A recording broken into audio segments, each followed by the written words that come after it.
With Lindsey Nelson and Ralph Kiner from our broadcasting booth on a positively beautiful afternoon in San Francisco. The skies an endless, brilliant blue and clear. The temperature probably in the mid-60s. And the wind, so famous here at Candlestick as yet, has not really come up, but probably will in another 20 minutes. You can almost set your clock by it. Right now, Willie Mays and Casey are at home plate with the umpires to exchange the lineup slips. New York will have Johnny Lewis in right field leading off. Roy McMillan playing short, batting second. Eddie Kranepool at first base, the number 3 hitter. Joe Christopher in left field, batting cleanup. Jim Hickman in center field, batting number 5. Charlie Smith at third base, hitting 6th. Bobby Klaus at second base, batting 7th. Chris Cannizzaro behind the plate, batting 8th.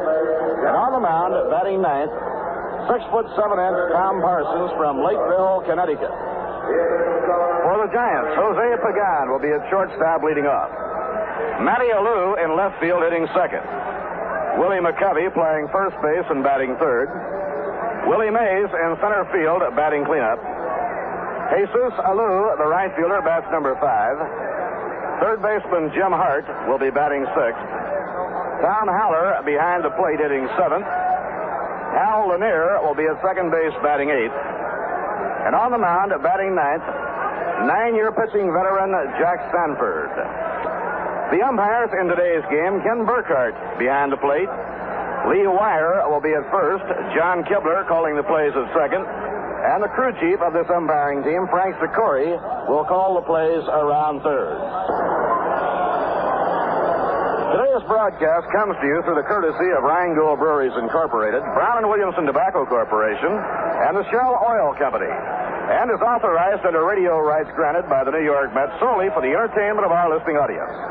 Any publication, reproduction, or other use of the descriptions and accounts of this game without the express written consent of the New York Mets is prohibited. Johnny Lewis waiting the 1-1 delivery. Ground ball hit toward the hole, a base hit going into right field. And Johnny Lewis wastes not a moment in extending his hitting streak. Johnny has hit safely in all 10 ball games that he's played this year for the New York Mets.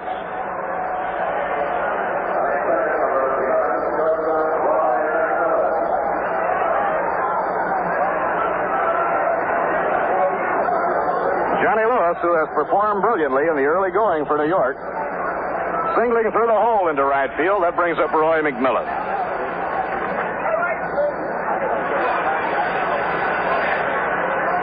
Roy laid down an important sacrifice bunt to help build a run early in the game last night. It turned out to be mighty important as the Mets played catch-up and made one of the steepest uphill climbs in their history.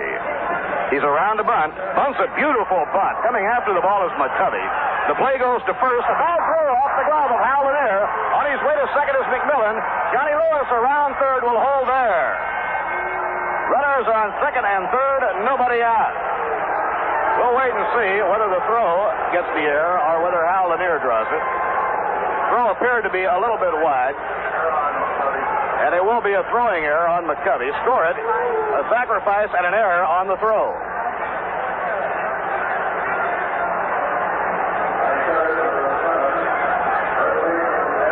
Now, runners on second and third. Nobody out. And the hitter is Eddie Kranepool. Eddie batting .441 to lead the National League in batting. And he has hit safely in every ball game he's played this year for the Mets. Now the Giants bring in the left side of the infield, Jim Hart and Jose Pagan. Lanier plays back on the right side at second. McCovey is even with the bag wide of the line at first. The outfield straight away. Strike called, a fastball in the outside corner. Jack Sanford last Sunday at Shea Stadium notched his first win of the year when he bested Al Jackson 4-1. He left the game after 6 innings for a pinch hitter. Bob Shaw finished out with 3 perfect innings in relief. Now the pitch. Outside and high. It's 1 ball, 1 strike on Eddie Kranepool.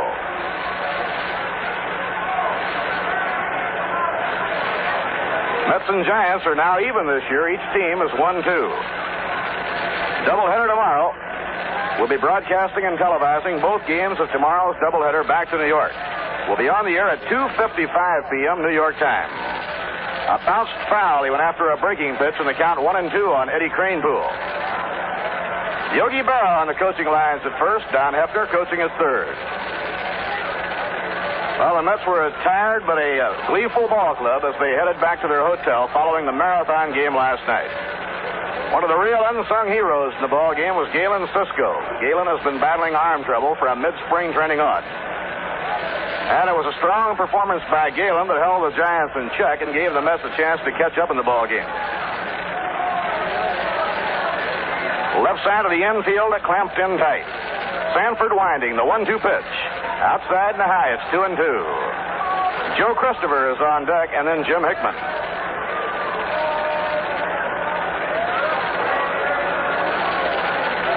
Eddie had 2 hits and 5 times at bat in the victory last night. Al Sanford, the veteran right-hander, looks into Tom Haller for his sign. Pitching 2-2. Outside, and the string is out, 3-2.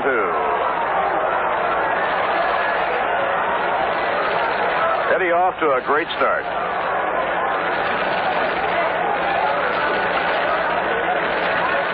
His base hit in the 8th inning last night figured in the Mets' comeback. The Mets scored 6 runs in the 8th and 9th to tie the game. A ground ball taken by McCovey. A fair ball, and he's out at first. The runner's hold. McCovey made the play right on top of the bag, and so Cranepool is out. No chance for any advance by either base runner. McCovey was not sure that it was a fair ball. It was hit right down the line. Then when he checked with umpire Lee Wire, he turned around and stepped on the base. That brings up Joe Christopher. Now the Giants will have a conference at the mound to decide what strategy they want to follow. First base is open. Christopher, the cleanup batter, is stepping in. Joe scored the winning run in the 11th inning last night. He had drawn a walk. He stole second, went on to third on Haller's high throw, and scored on Smitty's sacrifice fly. They're going to put him on. They have a base open. And so Christopher will draw the intentional walk. The Giants will take their chances on getting the double play by pitching to Jim Hickman. Jim Hickman came into the game last night without a base hit this year. He'd been hitting the ball well, but right at somebody. But he broke out last night. He had 2 run-scoring doubles. Jim wound up the night with 2 hits in 6 times at bat. Last time up, he hit a long fly that was caught against the fence by Matty Alou. So now here is Jim Hickman stepping in with the bases loaded. Johnny Lewis on third, Roy McMillan on second, and Joe Christopher on first.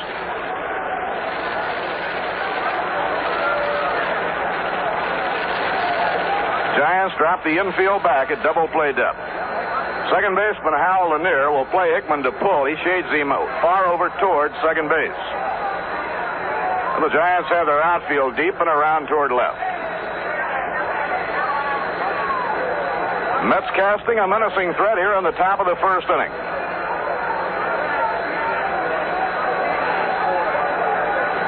Sanford, the 9-year pitching veteran, looks in for his sign. Johnny Lewis, the lead runner, on third. Now the windup by Sanford. Here's the pitch. Breaking ball over. Strike call. Sanford has one of the best sliders in the National League.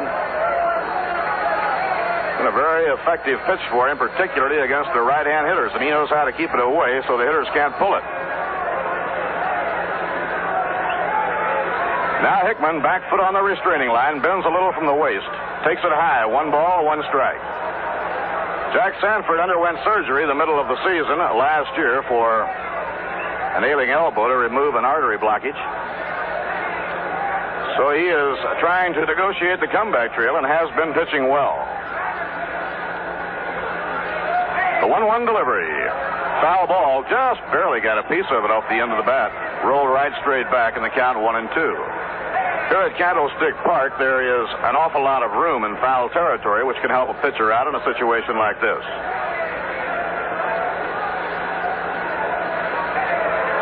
This is by far and away one of the most beautiful days we've ever had for a ball game out here. It's windy, as you would expect. Sanford in front on the count now, facing Hickman. 1 ball and 2 strikes. Bases loaded, 1 man out. Now the pitch on the way. Low move went outside. He had Hickman leaning and following it, but Jim decided against it, and it broke away. Now the count is even at 2 balls and 2 strikes.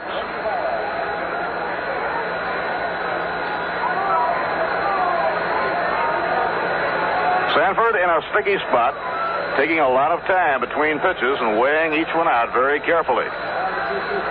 Now the pitch. Foul ball hit high in the air, giving chase Willie McCovey, but he'll have no play. This will be in the crowd. Last year, due to the ailing arm, Jack won only 5 ball games and lost 7. The Giants' pennant-winning year 3 years ago, he won 24 and lost only 7. He has had some big years. Back in '57 with the Phillies, he was a 19-game winner. And year before last, he won 16. His high school coach in Wellesley was Hal Goodenough, a very important member of the New York Mets Speakers Bureau. Hal, for many years, appeared all over the upper Midwest with the Milwaukee Braves. The 2-2 delivery. A ground ball hit towards second base. Lanier flips to second, 1 out. Pagan to first. Safe, and the run is in. Close play at first base, but Hickman is safe. Lewis comes in to score. It was a roller hit to Lanier, not too hard. Lanier actually was playing in and over towards second against Hickman. He had great defensive position. The Giants a little bit slow at unrolling the double play, and Hickman arrives in time. So Hickman is safe on the fielder's choice. Christopher is forced out. Lanier to Pagan, and Lewis comes in to score. Give Jim Hickman a run batted in. Roy McMillan moving on to third. Runners on first and third, 2 outs. Charlie Smith the batter. New York in front, 1-0. Jim's third RBI in this series. He had 2 last night. Charlie Smith drove in the winning run in the 11th inning last night with a sacrifice fly. Third to first by Sanford. It's not in time. Joe Christopher did a good job running the bases when he came home with a winning run. He was blocked off by Tom Haller. The ball arrived at about the same time, and Christopher, with a real hard slide, knocked the ball loose and came in with a winning run. A strike on the outside corner. Probably not accurate to say he knocked the ball loose because there was never possession, as both arrived at just about the same time. But Haller had taken position up the line about 5 feet, which really made it tough for Christopher to get through. Throw to first, not in time. Runners on first and third, 2 men down, 1 run is in. Charlie Smith waiting. A line drive over second, a base hit to center field by Smitty. In comes Roy McMillan to score. Hickman stops at second, and the Mets are now in front 2-0. So Charlie Smith, who drove in 2 runs, including the winning run last night, singles home Roy McMillan.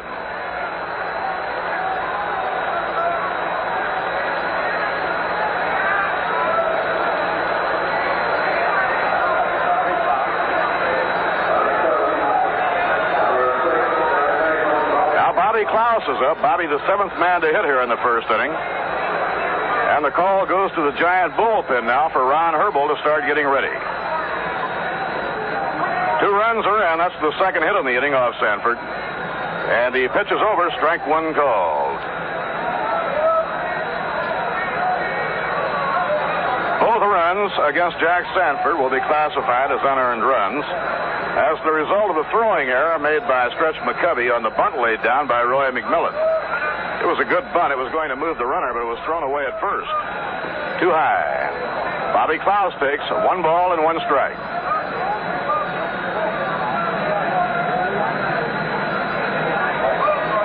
Two runs in. Last night it was the Giants who got off to a fast start. They scored 5 runs in the first inning. Now the pitch to Bobby, a check swing roller that's fouled down to Yogi Berra on the lines at first. So they give Yogi a hand.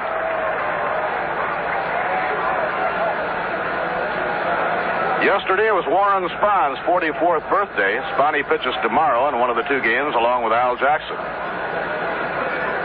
Yogi Berra will celebrate his 40th birthday during the next Mets homestand. Yogi will turn 40 on the 12th of May. On the homestand, the Mets will be entertaining 4 consecutive National League pennant contenders. The 1-2 delivery. A high pop fly outside third. Jim Hart in foul ground is under it waiting, and the side is out. But the Mets get off to a good start, scoring 2 runs. There were 2 hits, 1 error, and 2 left on. The runs will be unearned. And the score in the middle of the first, the Mets 2 and the Giants coming to bat. You know, it's hard to imagine New York City without every kind of jazz from Dixieland to progressive. Fortunately, you don't have to. Listen.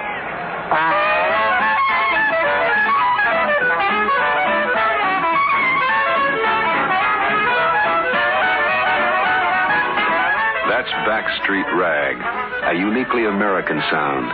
It came up the Mississippi out of New Orleans with the Negro jazzmen who played it to the world. But they didn't stop with Dixieland and the blues.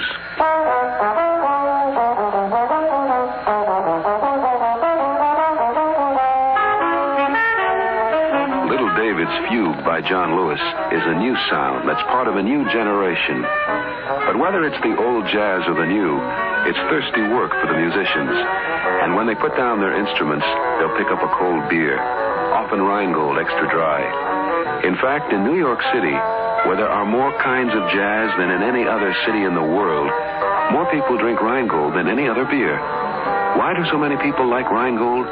We don't know, but we must be doing something right.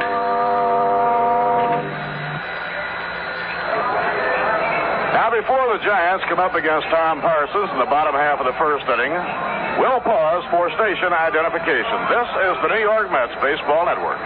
WGY, WGFM Schenectady, bringing you all the games of the New York Mets. For baseball, for the best in music, for comprehensive, reliable news reporting, stay tuned to WGY, WGFM. Bob Murphy with Lindsey Nelson and Ralph Kiner from Candlestick Park. The Mets scoring 2 off Jack Sanford in the top of the first, and now the Giants come up against Tom Parsons. Tom started against Juan Marichal last Saturday at Shea Stadium and did a good job. The Mets were shut out by Marichal, Giants winning 4-0. Parsons gave up just 1 earned run in the first 6 innings. He had to leave the ball game for a hitter trailing 2-0. One of the 2 had been unearned. So now he faces Jose Pagan, the Giant leadoff batter. Tall Tom is into his windup, and the pitch is in, strike 1 called. New York playing Eddie Kranepool at first, Bobby Klaus at second, Roy McMillan at short, and Charlie Smith at third. The outfield, Joe Christopher in left, Jim Hickman in center, around in right field, Johnny Lewis. Chris Cannizzaro behind the plate. Pagan hits a ground ball to shortstop. McMillan digs it out of the dirt. Max straightens up and throws. In time, Pagan is out. 1 away and nobody on. That'll bring up the speedy left fielder, Matty Alou. Matty's hitting .400. He's had 10 hits in 25 times at bat.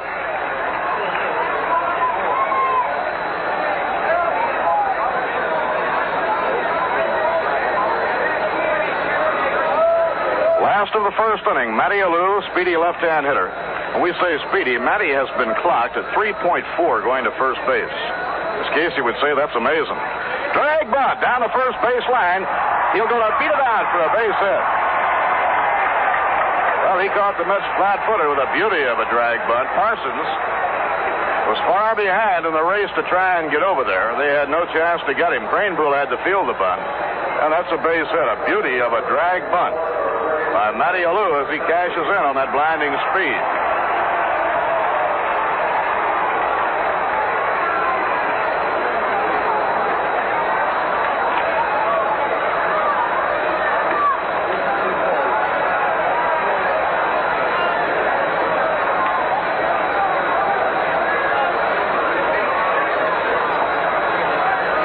First by Parsons, not in time.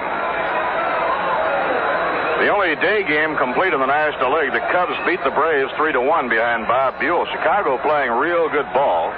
They've now won 6 of their first 9 ball games. They beat Tony Cloninger today. Now the pitch. Stretch McCovey looks it over. It's in. Strike 1 called. The other day game is in Cincinnati, where the The game has just ended with Cincinnati downing the St. Louis Cardinals 6-3 on the slugging of Frank Robinson and Vada Pinson. They shelled Tracy Stallard, who went out of the game in the 6th inning. The winner, Sammy Ellis, and the loser, Tracy Stallard. Reds winning 6-3. Frank Robinson hit 2 home runs off Tracy, and Vada Pinson hit a home run in the 7th off Ray Washburn. Throw to first, not in time. Tonight, Pittsburgh at Houston and Philadelphia at Los Angeles. 1 out and 1 on. The pitch to McCovey. Ground ball slowly hit, charging in is Klaus. The play to second in time. Good play by Bobby Klaus. Bobby had to watch the runner. He made a beauty of a throw, zeroing in to McMillan to take the speedy Alou off the line. That brings up Willie Mays.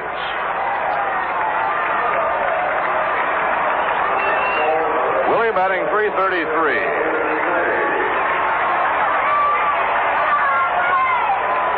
In the American League, Lee Thomas has hit a 3-run homer in the 12th inning at Baltimore. And the Orioles have broken a 4-4 deadlock and gone ahead.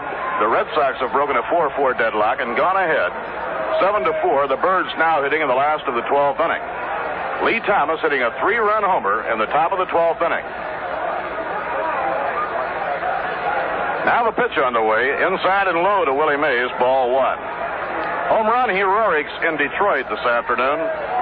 Tigers trailing by a run in the last of the 9th inning, got a game-tying home run by Willie Horton, and then a 3-run homer by Gates Brown to come from behind and beat Minnesota 7-4. Larry Sherry winning in relief, and Jerry Fosno, the loser, in relief. Breaking ball down in the dirt. Parsons behind on Mays, 2-0. The Angels behind Dean Chance beat the Yankees 6-3 in the stadium. Boughton was the loser. Ralph Terry won his second game on a 6-hitter with Bell in the 9th, as Cleveland beat Kansas City 4-1. The White Sox behind Bruce Howard and Hoyt Wilhelm beat Washington 6-2.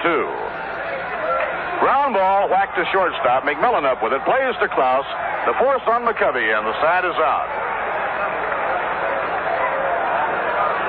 Good pitching job by Tom Parsons. The Giants are out in the first with no runs, a bunt single. No errors, 1 left on. At the end of 1, the Mets 2 and the Giants nothing. The Mets will wind up this road trip in Cincinnati next weekend. Return to New York for the Mayor's Trophy game against the Yankees in Yankee Stadium on Monday night, May 3rd, and those Mayor's Trophy game tickets are now on sale at all Mets ticket outlets. Meeting between the Mets and the Yankees for the benefit of the Mayor's Sandlot Baseball program in the greater New York area. A ball game for a real worthwhile cause. A lot of entertainment for you, the fan. Then Tuesday night, May 4th, the Mets will open one of their most attractive homestands of the year. 4 consecutive pennant contenders will be coming into Shea Stadium, starting with the first night game of the season in big, beautiful Shea under the lights. Gene Mach brings the Phillies in with Stewart and Belinsky and all the rest of the cast. For the first night game, Tuesday night, May 4th. Another night game on the 5th, Wednesday night with the Phillies. Then the Braves are in for a weekend series, Friday night, Ladies' Day, Saturday the 8th, and a doubleheader Sunday the 9th. The Cardinals come in for a night game on the 11th and a day game the 12th. The Reds come in for a 4-game weekend series. Tickets on sale at the advanced sale window at Shea Stadium, the Long Island Railroad waiting room in Penn Station in Manhattan, also at the Grand Central Terminal in Manhattan, at Macy's and the Walt Whitman Shopping Center in Huntington, Long Island. And remember, too, reservations for box and reserve seats may be made at all Howard Clothes stores in the greater New York area. Chris Cannizzaro leading off against Jack Sanford. We go to the second, and the pitch is over, strike 1.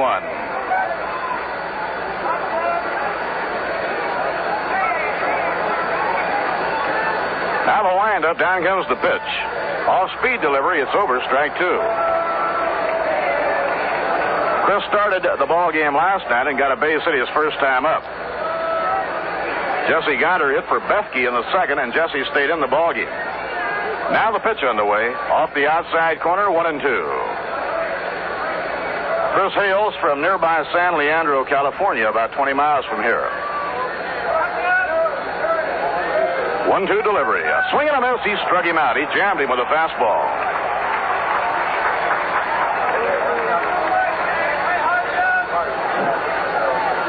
One out and nobody on. Now Tom Parsons comes up. Tom Tom pitched very well throughout the spring in St. Petersburg and earned a place in the starting rotation. And his first outing against the Giants, although losing, he pitched well. He allowed only one earned run against the Giants in 6 innings, went out of the game for a hitter. Breaking ball, a strike on the outside corner. Tom Parsons started out in the Pirate organization, and he had fellows like Al Jackson and Bob Beal for teammates. Slider outside, 1 ball, 1 strike. The extra inning ball game in Baltimore is now over. The 3-run homer in the 12th inning by Lee Thomas wins the game for the Red Sox. The final score 7-5. Swing and a miss on a breaking ball. The winner in relief, the monster, Dick Raditz. He came on for Earl Wilson in the 7th. Stu Miller gave up the 3-run blast. Perhaps. Yes, he did. He came on in the 8th inning and is the loser. And the fastball is over, strike 3. Parsons caught looking. So in the Boston-Baltimore game, Red Sox 7 runs, 17 hits. They've really been hitting, 1 error. Baltimore 5-8-2. Raditz the winner in relief of Wilson. Miller the loser. Pappas had started the ball game. Aside from the game-winning home run by Thomas, John Orsino and Jackie Brandt hit bird home runs with nobody on. The home run telling the story around baseball this afternoon so far. Johnny Lewis up, a swing and a miss on a breaking ball, strike 1. Johnny singled to right, leading off the ball game, and later scored. He's hit safely in all 10 games he's played.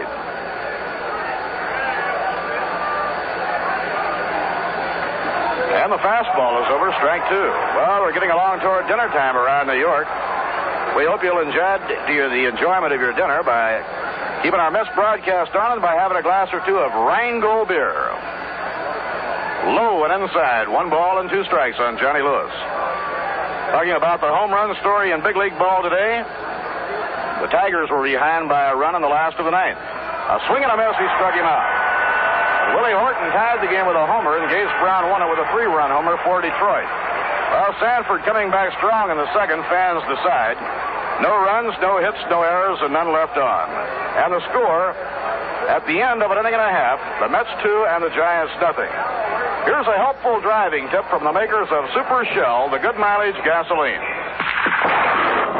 Do you know the safe way to drive in a rainstorm? Listen to these tips from local Shell dealers. As soon as the first raindrops hit, slow down. That's when the road may actually be slickest. And turn on your headlights, even if it isn't dark. They'll help oncoming drivers see you. If it rains really hard, your brake linings may get wet, and that's dangerous. Keep testing your brakes. If they don't hold, dry out the linings by stepping on the brake pedal lightly and holding it down while you drive slowly for about a quarter of a mile. Next time you're caught in a rainstorm, remember these tips from local Shell dealers. Slow down as soon as the rain starts. Turn on your headlights. Test your brakes, and if necessary, dry out the linings with a light pressure on the brake pedal. Why are local Shell dealers offering these safety tips? Because service is our business at Shell stations. Last half of the 2nd inning, Jesus Alou will be leading off against Tom Parsons.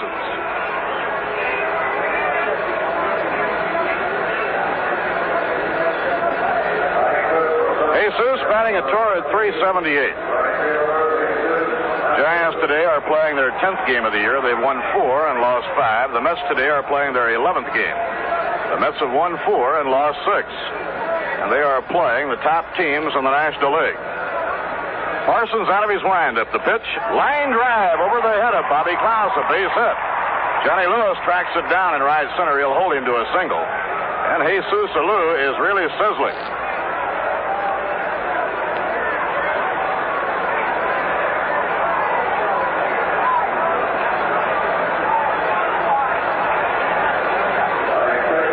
Jim Hart, the batter. First inning last night, he hit a 2-run homer off young Jim Bethke that was driven into that strong wind and over the fence about 380 feet out. Pitch to Hart. Breaks off the catcher Smith. On his way is Jesus. No throw by Canizero.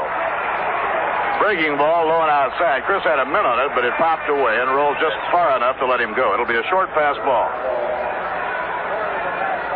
So now Alou is on second. Nobody out. And 1 ball and no strikes on Jim Hart. Hart batting .343. His home run last night off Bethke was his first of the new season. Last year as a rookie, this powerfully constructed third baseman belted 31 round trippers. Mets play him deep and around toward left in the outfield. Now Parsons up in pitching position. Delivers to Hart. Bounced foul. He swung late. Whacked it down the first baseline. It's 1 ball, 1 strike on Jim Hart.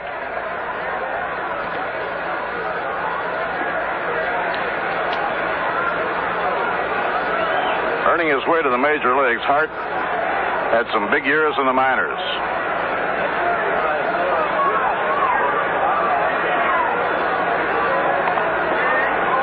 Right-hand batter, feet close together, middle of the batter's box. Now the pitch by Parsons, a ground ball toward the hole. Klaus trying to run it down, is up with it, throws in time, and Hart is out. The ball wasn't hit hard, and Bobby was able to range wide to his glove side, field it in the hole, and get the runner Jim Hart. Moving on to third goes Alou.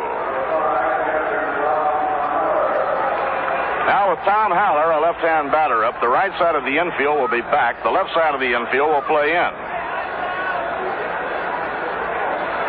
Mets 2 and the Giants nothing. We're in the last half of the second. Haller was struck out by Rybant to nail down the victory in the 11th inning last night. Tapped foul, no play, and the count strike 1. Left-handers wind, as it always is here at Candlestick. Blowing from left across toward right. Cookie Lavagetto coaching at first base, and Charlie Fox on the lines at third for new Giant manager Herman Franks. Hal Lanier is the on-deck batter. Now the pitch. Breaking ball, low and away. 1 ball and 1 strike.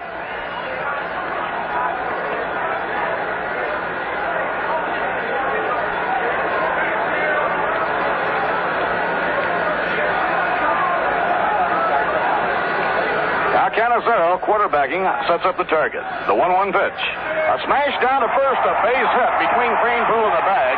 Karam's off the wall and foul ground back to right field.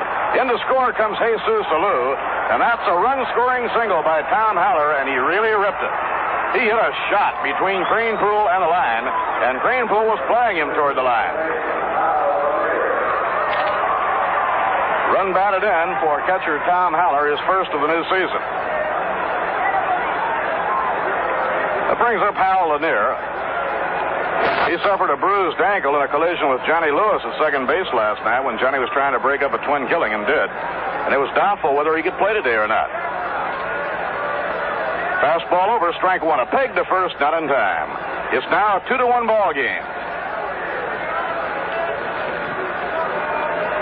Single to right center by Jesus Alou. He took second on a pass ball, moved to third on a ground out, and comes in to score on the base hit by Haller. Throw to first, just lobbed over there by Tom Parsons. Giant pitcher Jack Sanford will be up next.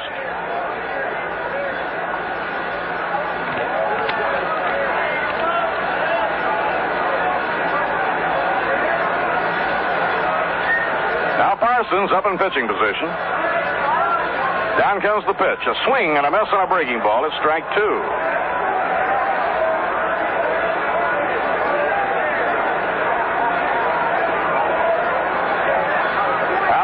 Took over as the Giants' regular second baseman about a third into last season. He had started the year in the Coast League at Tacoma. Batted .276 for the Giants. 2-strike delivery is fouled back up into the crowd, no play. Doubleheader tomorrow starts at high noon here in San Francisco. That means our broadcast will be on at 2:55 p.m., 5 before 3 New York time. And this is the night everybody loses an hour's sleep as we head toward daylight saving time. But don't worry about it, you get it back in October. Two-strike delivery. Ground ball whacked to shortstop. McMillan fires the second one. On to first, he's hit. The throw goes high and wide over into foul territory. Lanier is going on to second to play at second, and he is safe on a rather close play. Ooh, Bobby Klaus was really whacked by Tom Haller just as he turned the throw loose. And as a result, that ball went sky high. And Bobby will have to be charged with an error on a play in which he had no control. He was hit so hard, it just made the ball fly high and wide. We'd like to send along our congratulations to Sam Taub. You know, Sam was one of the pioneers of the sports broadcasting profession. And tomorrow evening in Norwalk, Connecticut, Sam Taub will be honored at a 50th anniversary testimonial. Don Dunphy will be the master of ceremonies, and Jack Dempsey will be among the guests. And our best wishes to a great guy, Sam Taub. Now Sanford up. Fastball over, strike one. The ball a near hit over toward the hole, wasn't hit real hard, and the timing was just such that Bobby Klaus was a dead duck. As tall, rangy Tom Haller came sliding in hard at second base. Pitch to Sanford. A squibbler out in front of the plate. Hurrying for it is Parsons. He's up with it. Throws to first. The side is out. Side retired in the last of the second. The Giants get a run. 1 run, 2 hits, 1 error, 1 left. Now 2 innings complete on the score. The Mets 2 and the Giants 1. The Giant run will be scored as an earned run.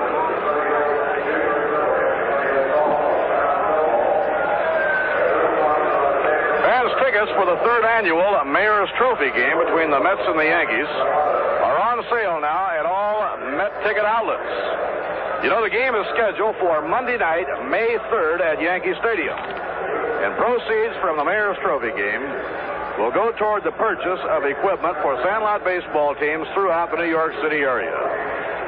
It's a very worthwhile ball game. The Mets and the Yankees do everything they can to make the game bring in as much money for the Mayor's benefit program as possible. They pay all of their own expenses. Right after the Mayor's Trophy game, the Mets have their first night game in Big Shea. They'll play their first night game against the Philadelphia Phils on Tuesday night, May 4th. And that opens a homestand that sees 4 contenders come into Shea Stadium. Right here, we're going to the 3rd inning. The Mets are coming up against Jack Sanford. And all set now to describe the action for you, Ralph Kiner. Thank you, Bob, and hi there, everyone. A pleasant day here in San Francisco. Hope you're having the same.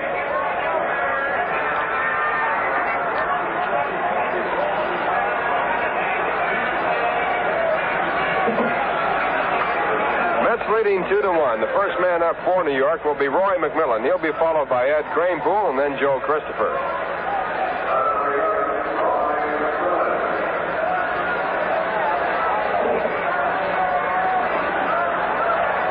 Roy sacrificed his first time up to set up one of the Mets' runs in the first inning. They scored 2 in the first. Giants came back, scored a run in the bottom half of the second to cut the lead to 2-1. Roy looking for his 4th hit this year, and the first pitch by Sanford, high for ball 1.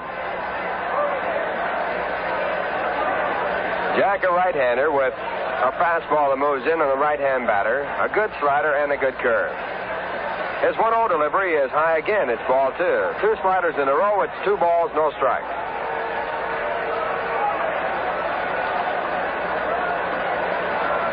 Mets have won 4 of their 10 ball games played. They're 4-6. The Giants have won 4 of their 9, 4-5. This is the second game of a 4-game series. Tomorrow it's going to be Al Jackson and Warren Spahn for the Mets. Going for the Giants, the scheduled pitchers, Juan Marichal and Bob Boland. Now the 2-0 delivery. It is in for a called strike. Sanford down around the knees with a slider. It's 2 balls, 1 strike. Temperature today scheduled to be right around 80 degrees. Not a cloud in the sky. It's a beautiful day. 2-1 delivery. Hit hard on the ground to short. Dug out by Jose Pagan. He overhands to first base. Roy McMillan out here in the top of the 3rd. That'll bring up Ed Kranepool. Ed grounded out to first base with runners at 2nd and 3rd in the first inning. He is 0 for 1. Started the ball game as the National League's leading hitter. Batting at .441 at the start of the ball game. His 0 for 1 has dropped him down to .429. He is second in the National League in runs batted in. He has a total of 10. So Ed off to a good start. 20 years of age. Remember the time that he signed up with the Mets after graduating from Monroe High School in New York. Flew out here to San Francisco to see his first game as a New York Met player. He swings and misses at strike one. Wind blowing out toward right field. A good hitting right field here. 375 in right center. He hits one deep to right. It's going, and gone.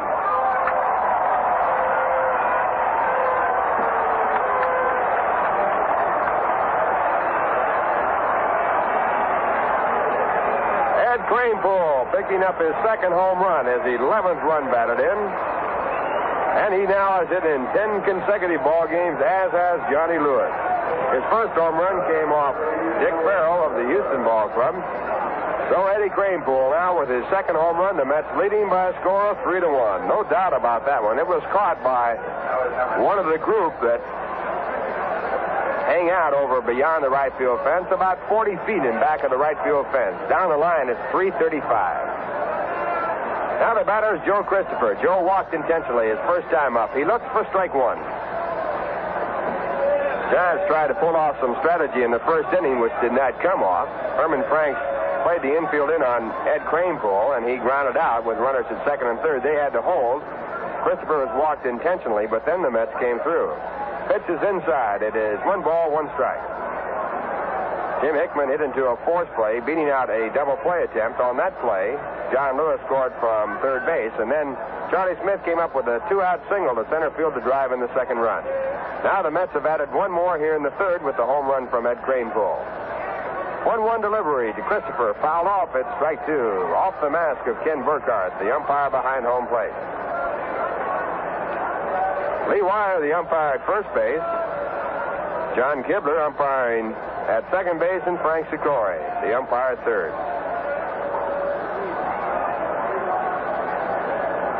Mets have utilized their 3 hits to score 3 runs.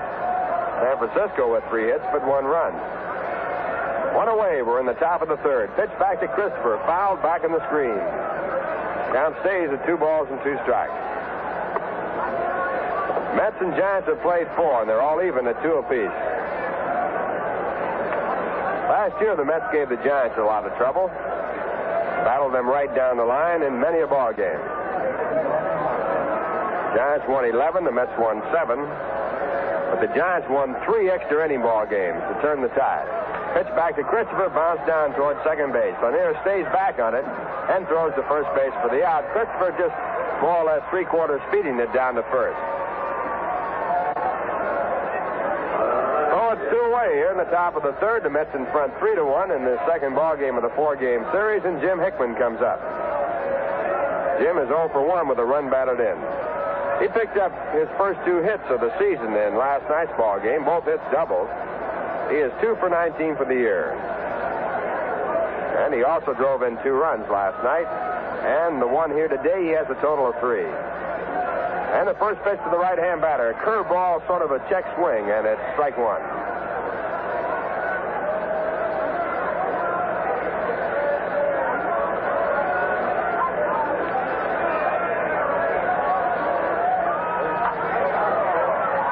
Pitch is hit down the left field line foul, taken on the ground by Jim Ray Hart.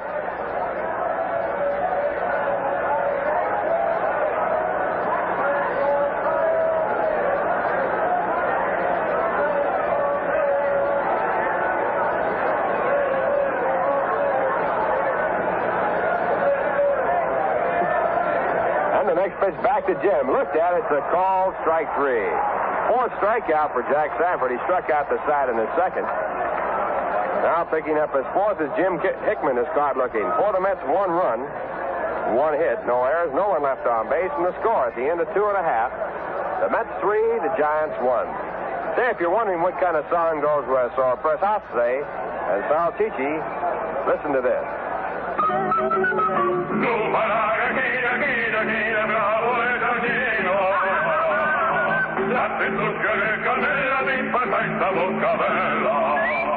Come Facete Mamita is sure to be sung when Italian-Americans get together. And spicy pizza rustica will be served.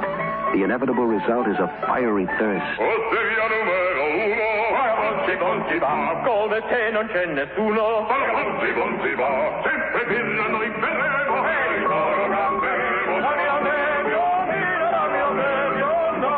This song brings on the beer, probably Rheingold.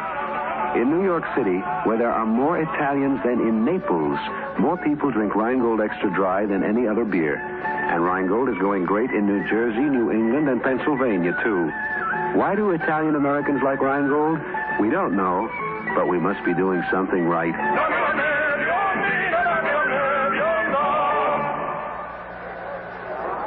Bottom half of the third, and while we wait for the leadoff batter to come in, we'll step out for station identification. This is the New York Mets Baseball Network.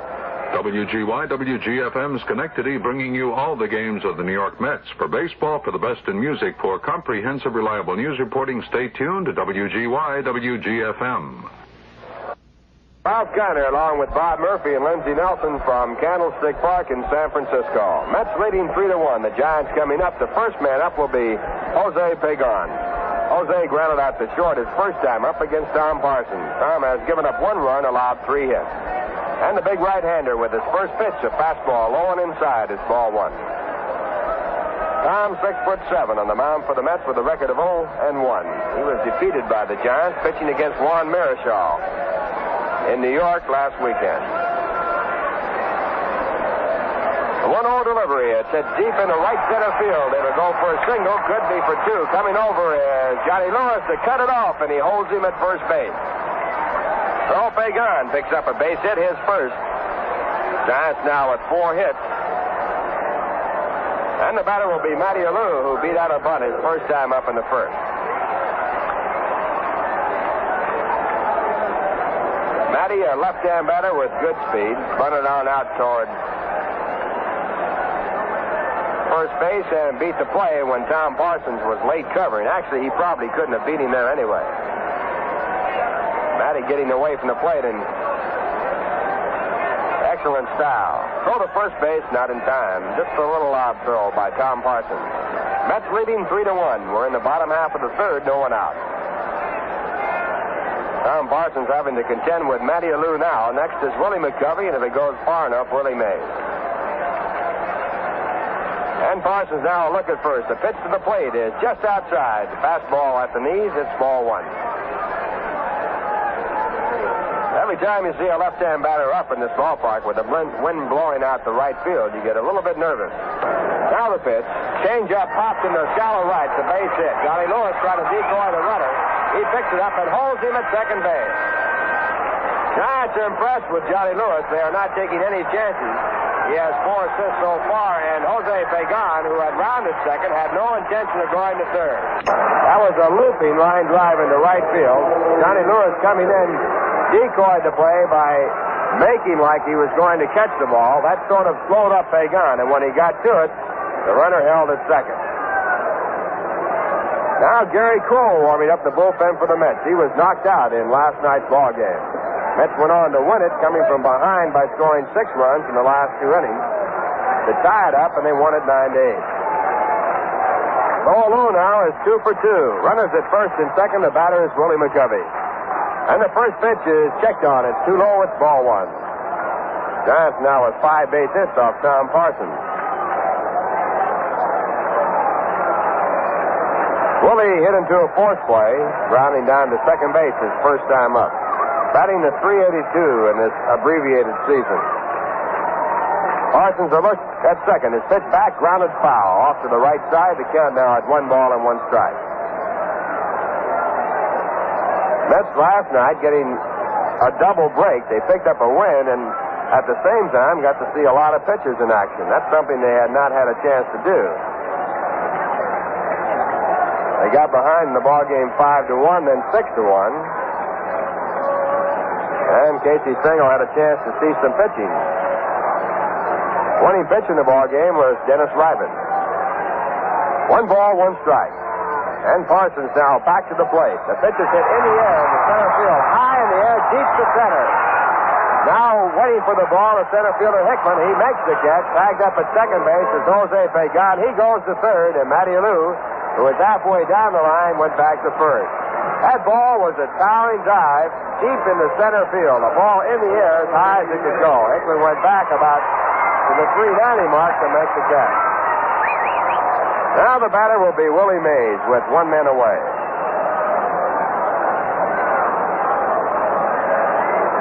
Willie grounded out to the shortstop his first time up. He's batting at .324. Mets leading 3-1. 1 man out. Throw to first base. No tag made as Alou gets back easily. 1 man out, bottom half of the third. Now Mays stepping out of the batter's box.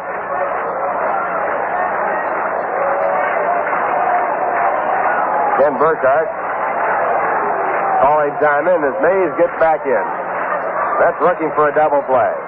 And the first pitch is hit down the short through in the center field, a base hit.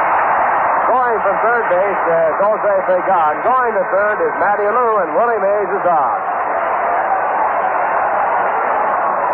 So Willie picks up his 7th run batted in. Giants have scored their 2nd run in the ball game, and the Mets now have their lead cut to 3-2.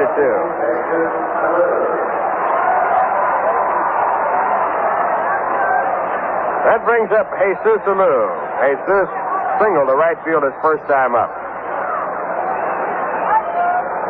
Runners at first and third. Giants getting their 6th hit off Tom Parsons. Gary Kroll still throwing for the Mets. And the Mets infield back again looking for the double play. And the first pitch to Jesus, sliced into right field. Going from third on the base hit is Matty Alou. A long throw to third base as Willie Mays tries to make it, and he is safe. And here comes Casey Stengel. So the Giants tied up on a handle hit, sliced off over to the right side on the ground. Matty Alou scoring from third on the base hit. And Willie Mays going to third. Score tied at 3-3. And Tom Parsons waiting for Casey Stengel to arrive at the mound. That is the 7th hit for the Giants. They picked up 1 in the first, 2 in the second, and now have 4 here in the third.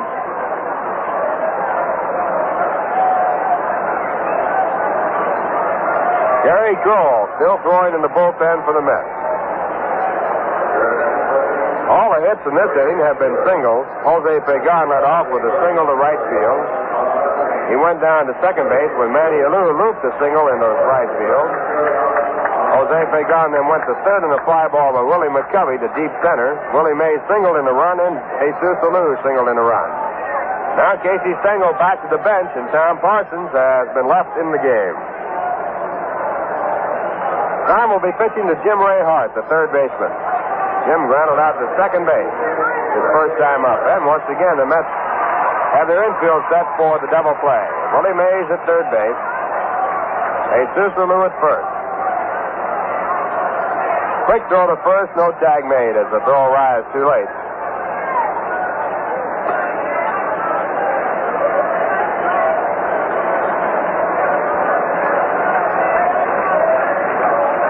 Parsons taking time on the mound. Now gets into the set position.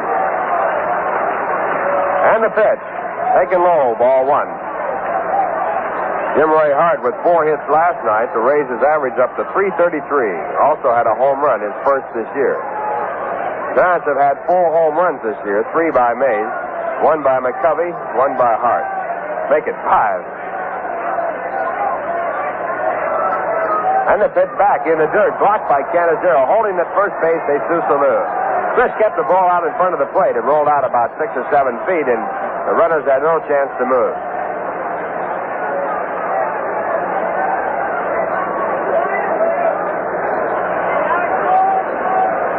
Two balls, no strikes. Giants with 2 in, runners at first and third. 1 man out. We're in the bottom half of the third. Now Parsons with a runner at first and a pitch back to the plate. It's in, a fastball. Let her high on the inside corner.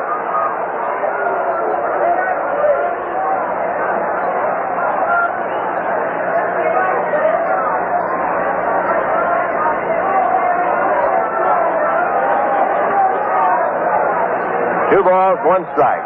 Willie Mays edging down the line at third. A throw to first base, but no tag made again. Jesus being held as close as possible, hoping that it will set up a double play. Now Parsons, a look at the signs from Chris Cannizzaro. He goes into the stretch position. And the pitch. It is hit on the ground in the hole. Going over is McMillan. He goes to second base in time for the fourth play there. And scoring from third base with a tie-breaking run is Willie Mays. No chance for double play. In fact, a good play by Roy McMillan to get to the ball. Ball got by Charlie Smith as he went to his left. McMillan had to go deep in the hole to come up with it. He threw over to second base, throw down around the knees, and it was taken there by Bobby Cloud. So the Giants have their third run in this inning. They lead now 4-3. And the batter will be Tom Haller.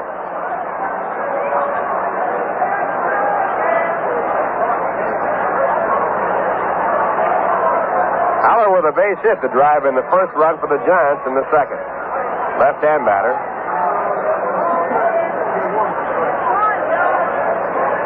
And the first pitch to Haller is a fastball outside, ball 1.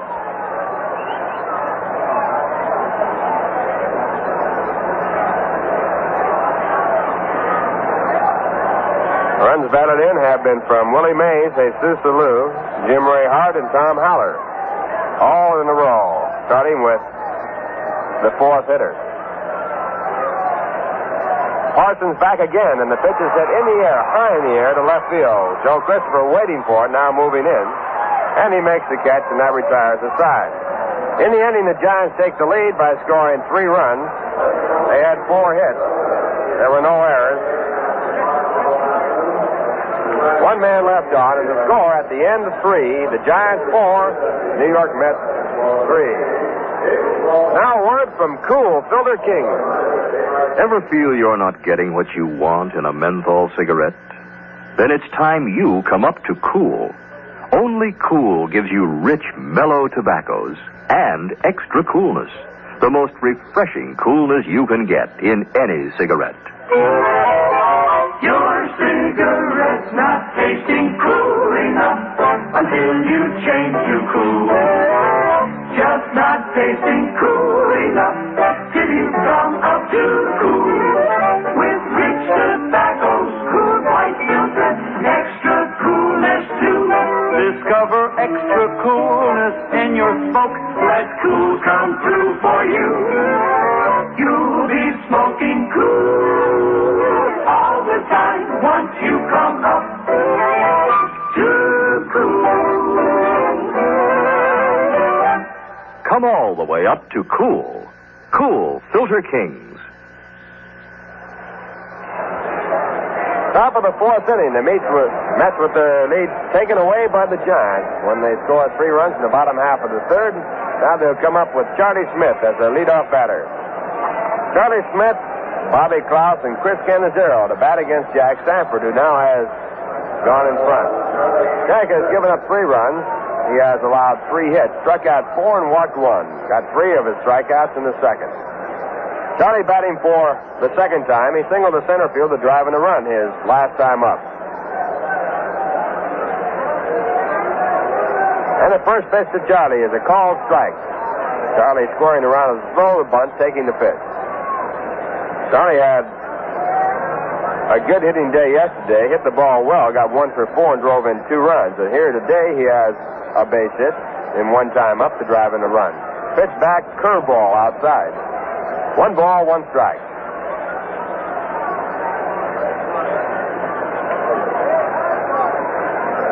Charlie last year when he joined the Mets got off to a slow start. He was 0 for 26, and this year again he's off to a very slow start.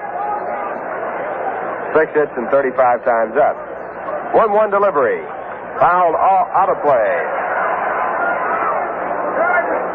That moves the count to 1 ball and 2 strikes. Gary Kroll still throwing in the bullpen very easily now, just in case manager Casey Stengel can go to a pinch hitter. Pitcher is the 4th man due up this inning.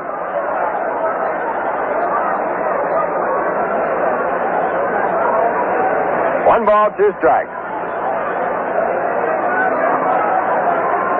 Sanford, a meticulous worker, taking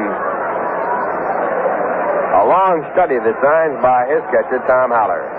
Now he goes into the windup, kicks, and the pitch is fouled down in the dirt. Breaking pitch again, the count at 1 ball, 2 strikes.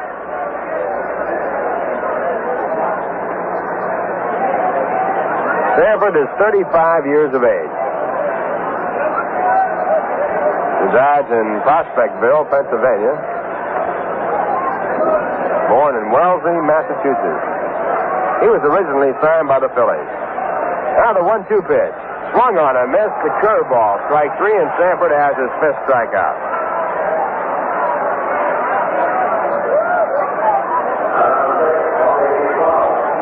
That brings up Bobby Klaus. Bobby fouled out his first time up, so he is 0 for 1. Right-hand batter playing at second base. News on Ron Hunt is that he is coming along in fine style and should be able to play when he joins the ball club in Houston. The first pitch is a fastball, strike 1. Ron missing just about all the spring training and, of course, the first part of the season.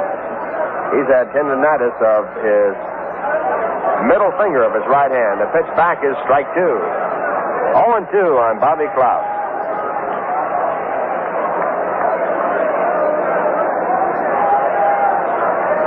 Now Sanford back again. And the 2-strike delivery looked at, strike 3.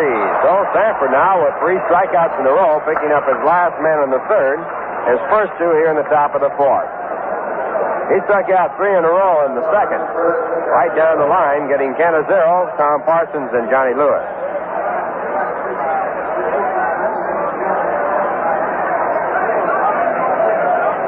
Giants lead 4-3 with 2 away in the top of the 4th. And the batter is Chris Canizero.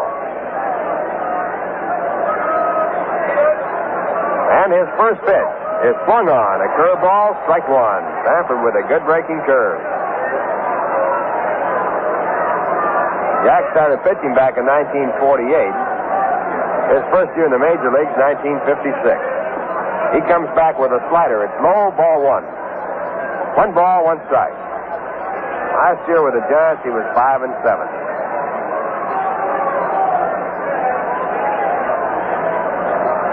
Next pitch back, slowly hit down towards second base. Hal O'Neill comes in, picks it up, throws to first base. Pat retires aside.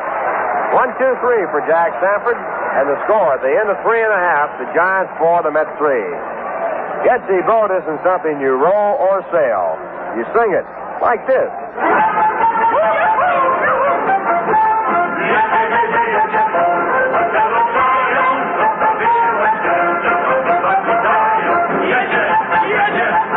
Jedzie Bot is a song that gets sung over and over at Polish parties and picnics until the singers raise a fearful thirst. Then they change their tune.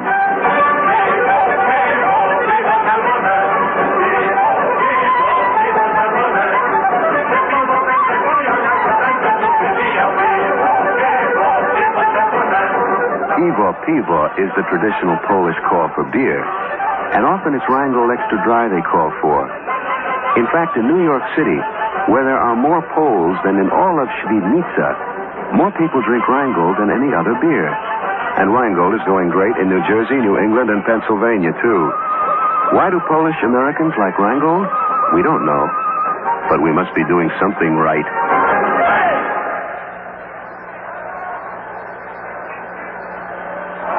Bottom half of the 4th, the Giants coming up against Tom Parsons.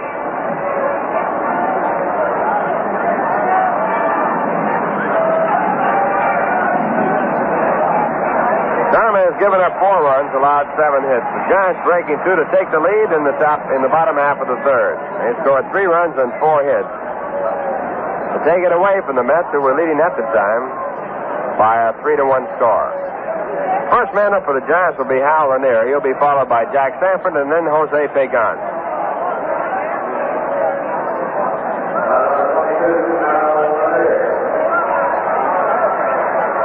Hal, a right-hand batter, batting at 125. He has 4 hits and 32 times up this year. He grounded out to the shortstop his first time up, hit into a 4th play. forcing Tom Haller at second base. And the first pitch by Parsons, a curve breaking too low, ball one.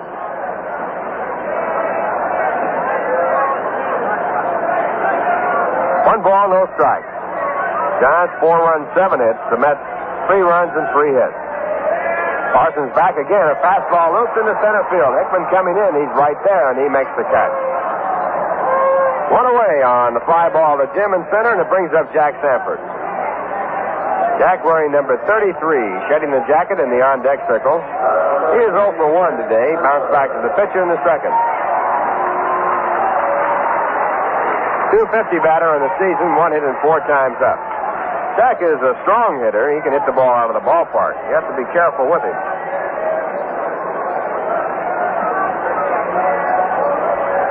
And the first pitch by Parsons, fastball, a hard swing, a foul ball out of play. Well, something happening here that you don't see too often. There's a shirt sleeve crowd in the sunshine. Sun shining on the right field side. On the left field side, see a few coats. Temperature due to get around 80. One strike delivery. Looked at, strike 2.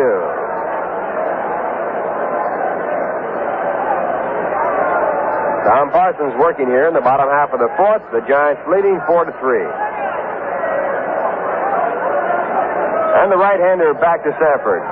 Way inside with a breaking pitch. Sanford has to fall down to get out of the way. It was a curveball.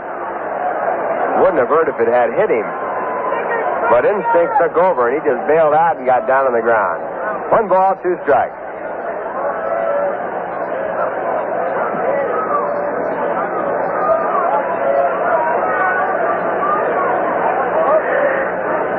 Now Parsons into the windup. His pitch back. Check swing, and he checked in time. Ball 2. He went around pretty far, but held off, and it's 2 balls and 2 strikes. That's one of the hardest calls that an umpire has to make in a ball game. The check swing. Usually they'll ask for some help from the first base umpire. It's not required, but they sometimes do. 2-2 delivery. A check swing. This time a foul ball. Ball going out of play. Wind picking up in velocity now toward right field. It comes in on schedule. About 3 o'clock it starts to blow here, and blows usually until about 9:30.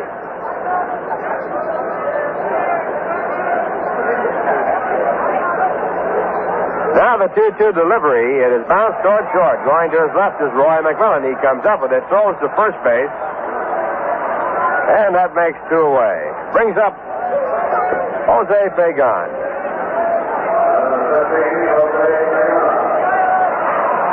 Two games in the National League, Cincinnati defeated St. Louis 6-3. The winning pitcher Sammy Ellis with help from McCool. Robinson had 2 home runs. Pinson had 1 for the Reds.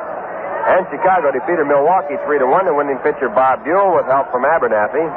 No home runs in that game. Also scheduled in the National League, Pittsburgh at Houston and Philadelphia at Los Angeles. When the Mets return home, they open up on May 4th with a night game against Philadelphia.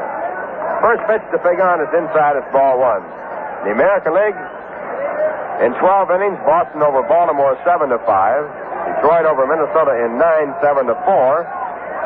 Angels defeated New York 6-3. The Yankees losing to Dean Chance, a 6-hitter. Jim Bouton, the losing pitcher.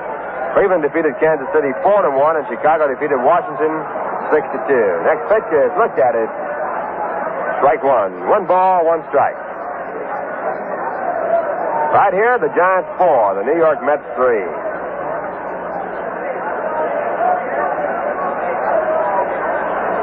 2 away, bottom half of the fourth, as Tom Parsons works to Jose Fagan. He has 1 hit and 2 times up, and he has scored a run.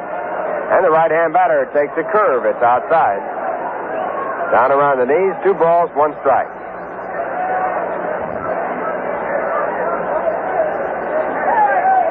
Tom now looking around towards center field, bumping up the ball. Ball game got off to a fast pace, and now it's settled down just a trifle. 2-1 delivery. Inside, ball 3. So Fagan checking with the third base coach. Charlie Fox for the hitter take sign. Charlie, incidentally, went to James Monroe High School in New York. Same school that Ed Kranepool and Hall of Famer Hank Greenberg went to.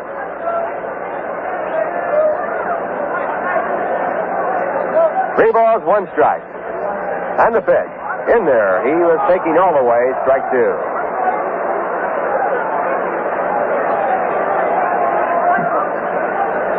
So a full count to Jose Pagan, the on-deck batter, Matty Alou.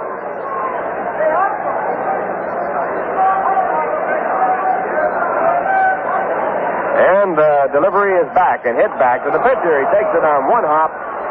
Ball is hit well, throws to first base, and that retires the side. 1-2-3 for the first time in the ball game for Tom Parsons. And the score at the end of 4, the Giants 4, the New York Mets 3. And now, once again, here's Bob Murphy. Okay, Ralph, you know the brand new 1965 Mets yearbook is fresh off the presses and all set for you. And you'll find as you thumb through the pages of this handsome book that it has all the up-to-date facts and figures about the amazing Mets. In addition, 258 action photographs. The lifetime records of all the Mets, including the first-year men, are there in complete detail. Special bonus, a full squad picture on the back cover suitable for framing. And as you would imagine, a lot of attention devoted to the newest members of the Mets, future Hall of Famers Yogi Berra and Warren Spahn, dressed up with a lot of pictures. To get the new 1965 Mets yearbook, send in 50 cents to Mets Yearbook, Shea Stadium, Flushing, New York. Remember, that's 1965 Mets yearbook. Send in 50 cents to Mets Yearbook, Shea Stadium, Flushing, New York. Right here, we pause for station identification. This is the New York Mets Baseball Network. This is WGY Schenectady, 810 on your dial, where the time is 29 minutes past 6 o'clock.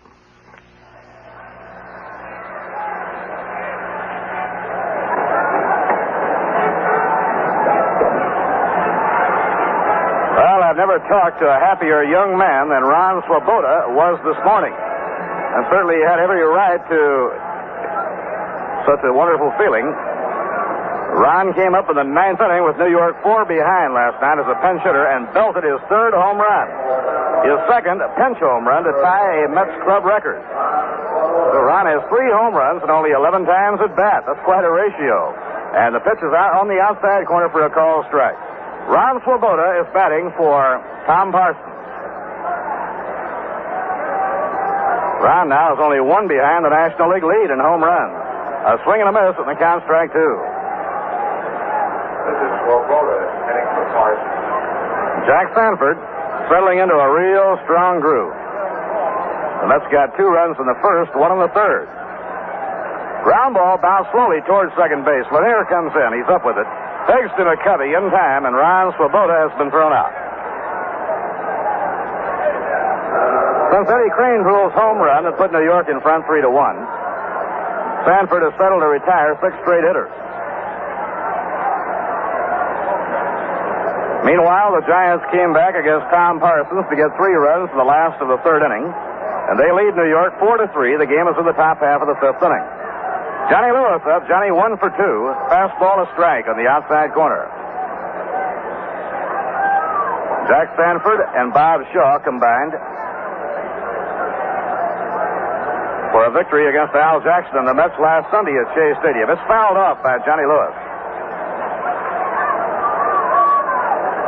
Johnny singled to right and later scored in the opening inning and kept his streak going. He's hit safely in all 10 ball games that he's played.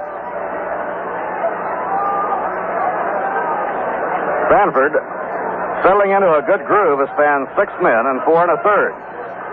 Foul tipped. He barely got a piece of a breaking ball in the count strike 2.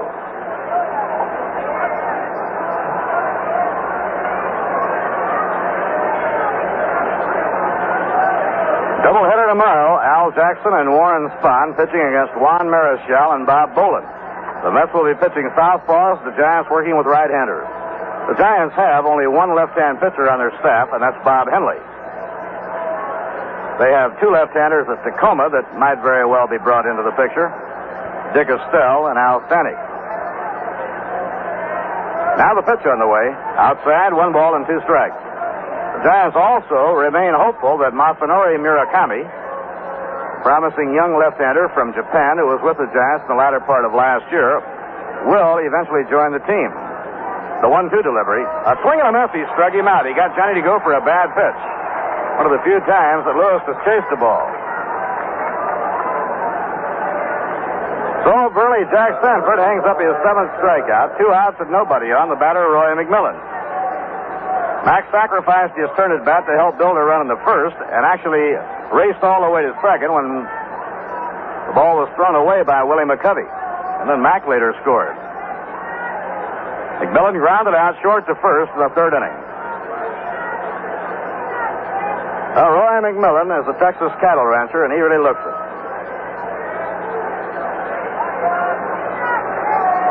Here's the windup pitch to McMillan. It's over the letters for a called strike. Mack has about 55 head of black Angus on his ranch outside Bonham, Texas.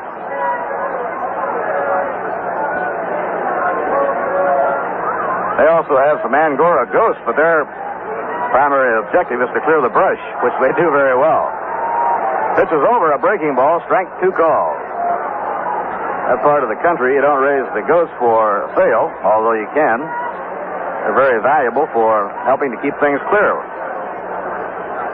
2-strike delivery off the outside corner. 1 ball and 2 strikes.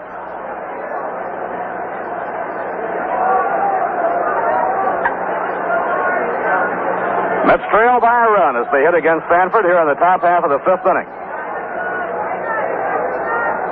Giants 4 runs, 7 hits, and 1 error. The Mets 3-1. A ground ball wrapped to shortstop. Jose Pagan digs it out of the dirt. The peg across to McCovey, and the Mets are out 1-2-3. So since Eddie Cranepool's home run, Sanford has retired 8 straight. No runs, no hits, no errors, and none left. We've come 4 1/2, and at the end of 4 1/2 innings to score, the Giants 4 and the New York Mets 3. And now a word from Cool Filter King. More and more smokers are discovering that there's one cigarette that gives you something no other cigarette offers. That cigarette is Cool Filter Kings, the only cigarette that gives you rich tobaccos, cools white filter, and extra coolness. Your cigarette's not tasting cool enough until you change to Cool. Just not tasting cool enough Till you come up to Cool. with rich tobacco's cool white filter, extra coolness too. Discover extra coolness in your smokes. Let Cool come through for you. You'll be smoking Cool all the time once you come up to Cool.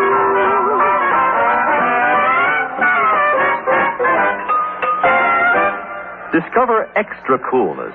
Come all the way up to Cool. Cool Filter Kings. Gary Kroll is into hurl now for New York. Gary was the starting pitcher in the game last night and would have suffered a loss, but the Mets took him off the hook. By roaring from far behind, they were 6 runs behind going to the 8th inning. But Casey's Mets got 2 in the 8th and 4 in the 9th inning and tied the game, and then won the game in the 11th, 9-8. Gary, after beating the Giants in his initial outing, was wild in the game last night. He walked 2, left the game in the 1st inning, and was charged with 4 runs. He went on down to the bullpen after he left the game to work with Warren Spahn. Warren felt that Gary was not unlocking his hips and not striding and aiming in the right direction. So this will be Gary Kroll's first relief appearance after 2 starts. And Matty Alou, 2 for 2 in the ball game, leads off in the last of the 5th inning. Charlie Smith in close at 3rd against Alou. Gary out of his windup, the pitch, breaking ball over, strike 1 call. Gary is a hard thrower. He considers himself primarily a fastball pitcher, and he does throw hard. Spahn has been working with him to try and use his breaking ball more because he has a good curveball. Change up, a fly in the air to right field. Back goes Lewis, fairly deep, and he's got it. Johnny Lewis had to go back to the edge of the warning track to pull that one down, hit by Matty Alou, and it carried a lot better than we thought it would at first. 1 away in the Giant 5th inning. That brings up McCovey. Stretch has reached on a fielder's choice and fly to center, nothing for two. This fly to center, by the way, put Jim Hickman right back against the fence, 410 feet away. Giant left-hand batter. The pitch by Kroll. He bunts the ball into the air, foul, and out of play. Boy, there's one. Willie McCovey trying to bunt for a base hit.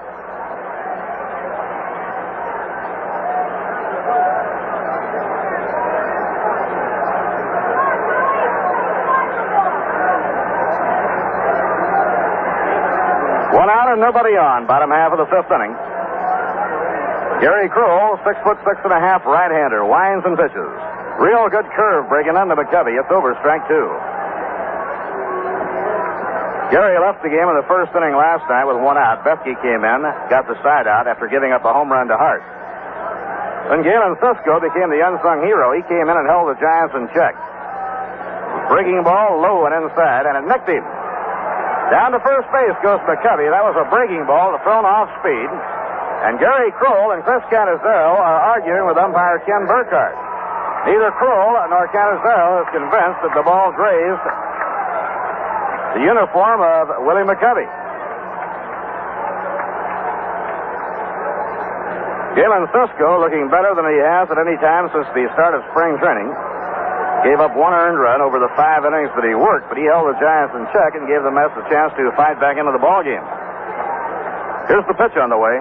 Willie Mays takes low and outside, ball one. Willie has grounded out to short and singled home a run.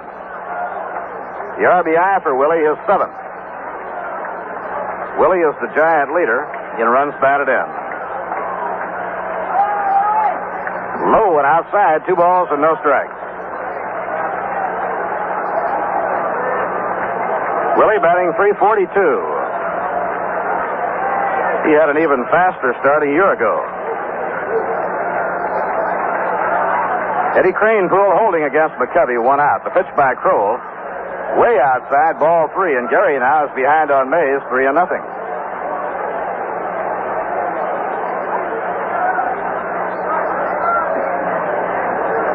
Jesus Alou is red hot, waiting on deck.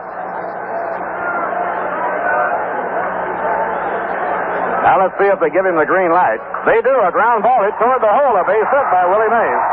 McCovey goes down to second. He'll stop there. And Willie, hitting 3-0, punches a ground single through the hole into left field.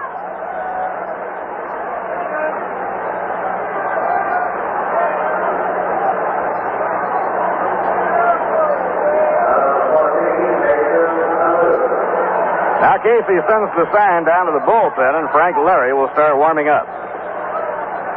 Giants have a threat now. McCovey on second, Mays on first, and 1 out. The batter is Jesus Alou. Jesus has 2 for 2 and has knocked in a run. He's batting .410, takes a breaking ball over, strike 1 called. Fans come up to Cool for the most refreshing coolness you can get in any cigarette. Smoke Cool Filter King.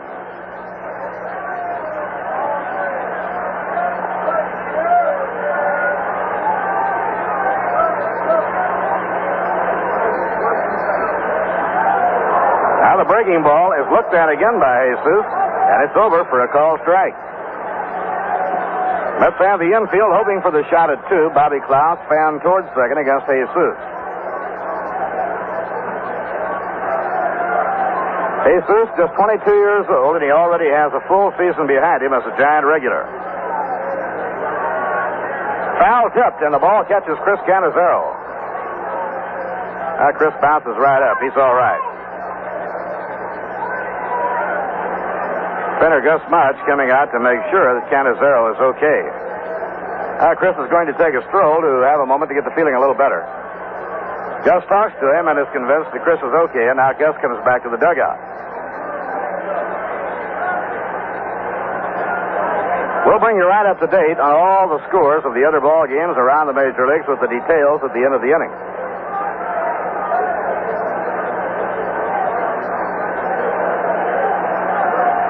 Jim Ray Hart is the on-deck batter, and then Tom Haller.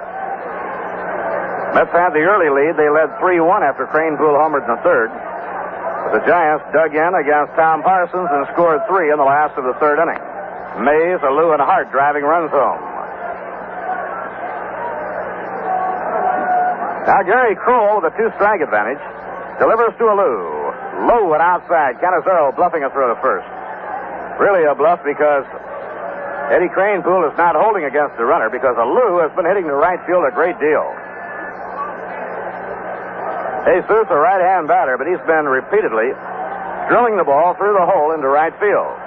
He's had 2 hits today, and they both have been to right field.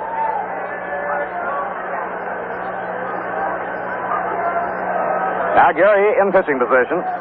Delivers to Alou, and he pops it up. He went after a changeup. Canizero is out in front of the plate.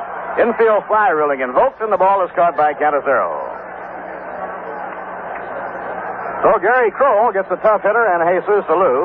Now will contend with another in Jim Hart. Third baseman Jim Hart has grounded out second to first and reached on a fielder's choice.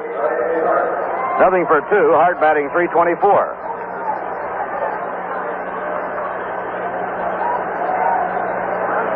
He's a very aggressive hitter, much like Jesus Alou. They seldom draw a walk. They're up there swinging away. Now Gary with 2 outs and 2 on delivers. Breaking ball low and outside. So Gary is going with his curveball a great deal more in relief here this afternoon than he did as a starter in the game last night.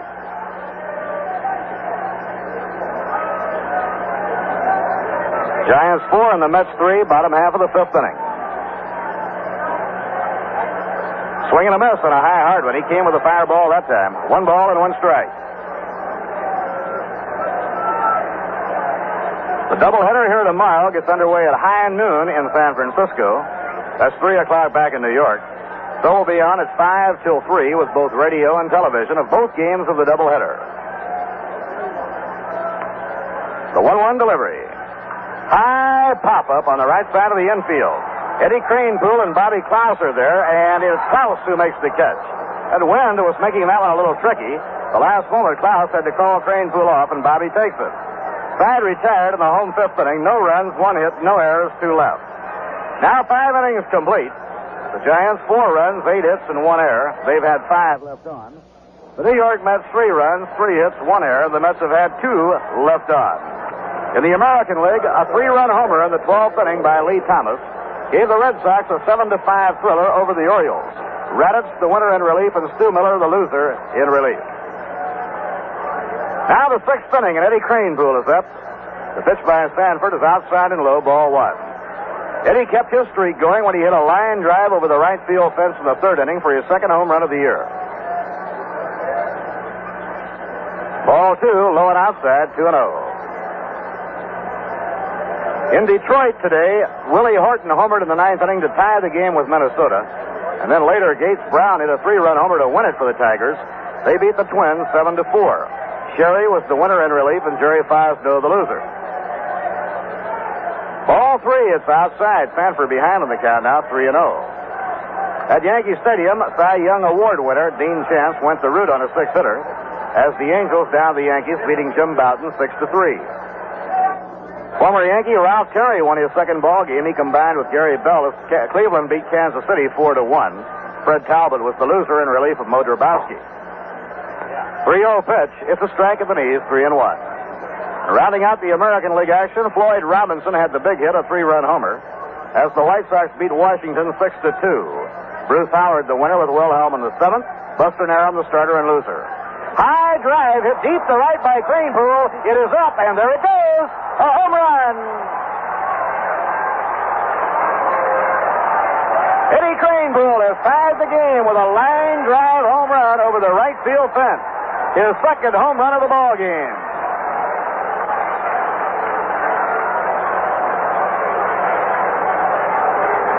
Eddie Kranepool now has collected 3 home runs, driven 12 runs in. He now has back-to-back home runs off Jack Sanford. Both have been line drives over the fence and right, and both really tagged. So Eddie Kranepool is off to a tremendous start. 20-year-old first baseman leading the National League in batting, and perhaps is tied for the National League lead in runs batted in. He had started the day in a tie. Now Sanford winding the pitch to Christopher. It's over for a called strike. Last time a member of the Mets hit 2 home runs in a ball game, it was last year when Charlie Smith turned the trick in mid-August. Now Christopher waiting. Low and outside, 1 ball and 1 strike.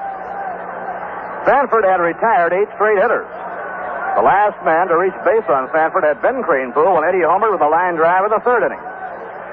Ground ball hit hard down to 3rd. Jim Ray Hart is up with it. The peg across to McCovey is in time, and Christopher is out. So this ball game is now tied 4-4. The Mets are batting in the top of the 6th inning. This is game 5 of the 18 between the Mets and the Giants this year. The winner of this ball game takes the lead of the season series 3 games to 2. And then a doubleheader tomorrow. Jim Hickman takes low and outside, ball 1. Jim had a real good game in that 9-8 thriller last night. He had doubles back-to-back that produced 2 runs. Off-speed pitch is over. 1 ball, 1 strike.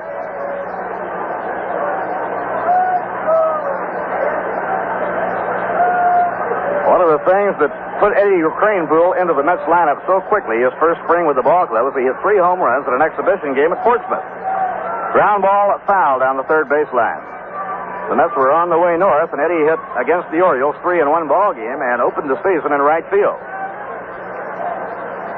Eddie Cranepool is now hitting .459 with 3 home runs and 12 runs batted in, and this the 11th game of the season. Boy, that is quite a start.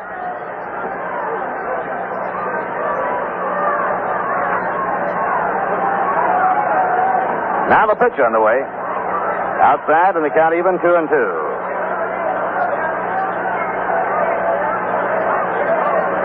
This is Eddie's 4th year in pro ball. Low and outside. Actually, he's had 2.5 years of pro ball. When he signed coming out of school, he went to Syracuse, Knoxville, Auburn, and then came to the Mets at the end of the year. He was with 4 ball clubs and a half a season. Foul tipped into the dirt, can't be handled by Tom Haller. 63 was Cranepool's first full season at the age of 18. He played both with the Mets and with Buffalo. A swing and a miss, he struck him out. Hickman fooled by Jack Sanford on a breaking ball. For Sanford, his 8th strikeout. Last year, Eddie played only 15 games at Buffalo. He had started the year and was in a batting slump, and so he was sent to Buffalo.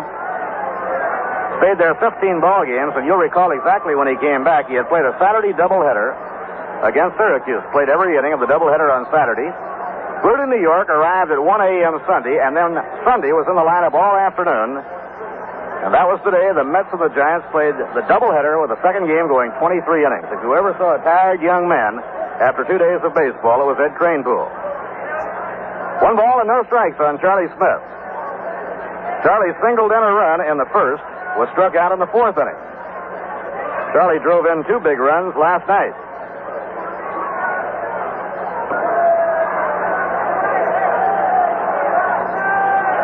Hit hard on the ground down to 3rd, a 1 hopper for Jim Hart. He straightens up, throws to 1st, and the side is out. 1 run, 1 hit, the home run, his 2nd of the game by Ed Cranepool. No errors, none left on. At the end of 5.5 innings, the score, the New York Mets 4 and the San Francisco Giants 4. Tom Haller batting 7th in the Giant order, leading off in the last of the 6th inning against Gary Kroll. Hits 1 foul down the left field line, no play. Well, Gary started the game last night and appeared to be headed toward a losing role when the Mets bailed him out with a great comeback. The Mets got 2 in the 8th inning and 4 in the 9th to tie the game 8-8. They won the game in the 11th inning on a sacrifice fly by Charlie Smith that scored Joe Christopher. Now Parsons has been taken off the hook, and now Gary is in another ball game where at the moment he's the pitcher of record. Breaking ball inside and low. 1 ball, 1 strike on Tom Haller. Haller singled home a run in the 2nd inning. Fly to left in the 3rd inning. 1 hit and 2 times at bat. Gary with that big windup, the 1-1 pitch. And he slowed up a little after the big motion, got the outside corner, 1-2.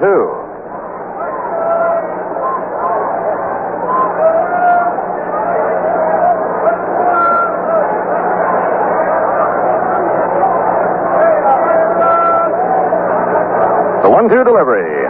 Outside in the count evens, 2-2, and that was a real hummer by Gary Kroll.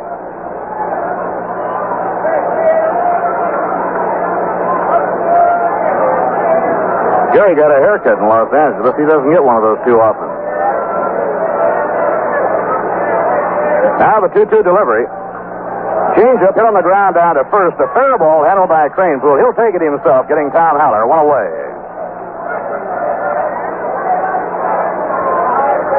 Gary was born in Culver City, California. Until last winter, he had been continuing his education in the off-season, but he agreed with the New York Mets that he needed all the work he could get to try and polish up the rough edges, and so he pitched winter ball. And it certainly appears to have paid off for him. 1 ball and no strikes on Hal Lanier.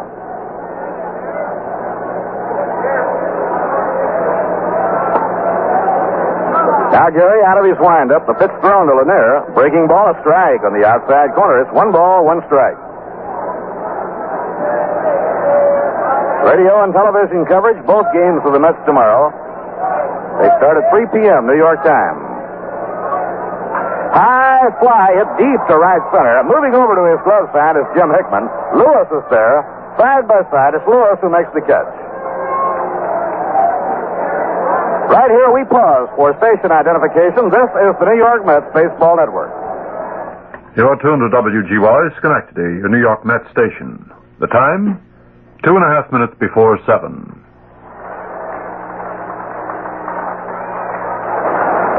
Bob Murphy with Lindsey Nelson and Ralph Kiner were in the last of the 6th inning in San Francisco. Good battle going, and it's tied up 4-4.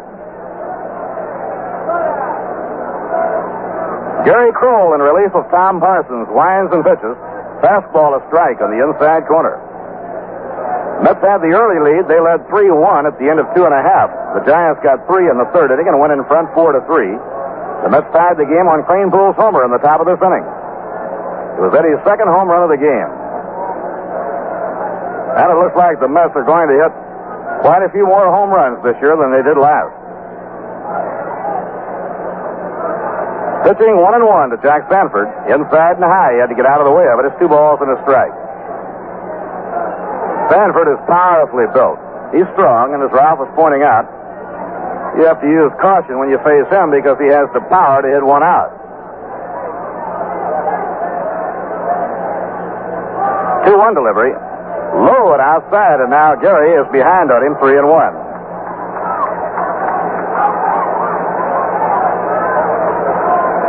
This is the 2nd inning in relief for Gary Kroll. Frank Larry is on call in the bullpen, but not throwing right now. It's over. Strike 2 at the knees, 3-2. And Sanford didn't like the call by Frank Sikori. Sanford had taken a stride toward first. I said Frank Sikori. It's Ken Burkhardt, beg your pardon. And now Burkhardt's got the mask off. That means the argument's gone about as far as it can. Coming out of the dugout on the run is skipper Herman Frank so that his pitcher won't get thrown out of a ball game. Now Herman Franks comes out. He's not allowed to argue on the decision of the umpire on the pitch. He's merely there to protect his ball player, Jack Sanford, calm him down, and not let him get thrown out of this ball game. The mask came off, and that means it's just about time to end the argument if you want to stay. It's 3-2 on Sanford, and the pitch by Kroll. Foul ball, right straight back into the crowd, no play.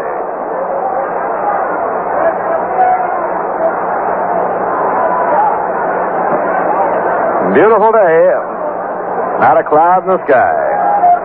Now the 3-2 pitch.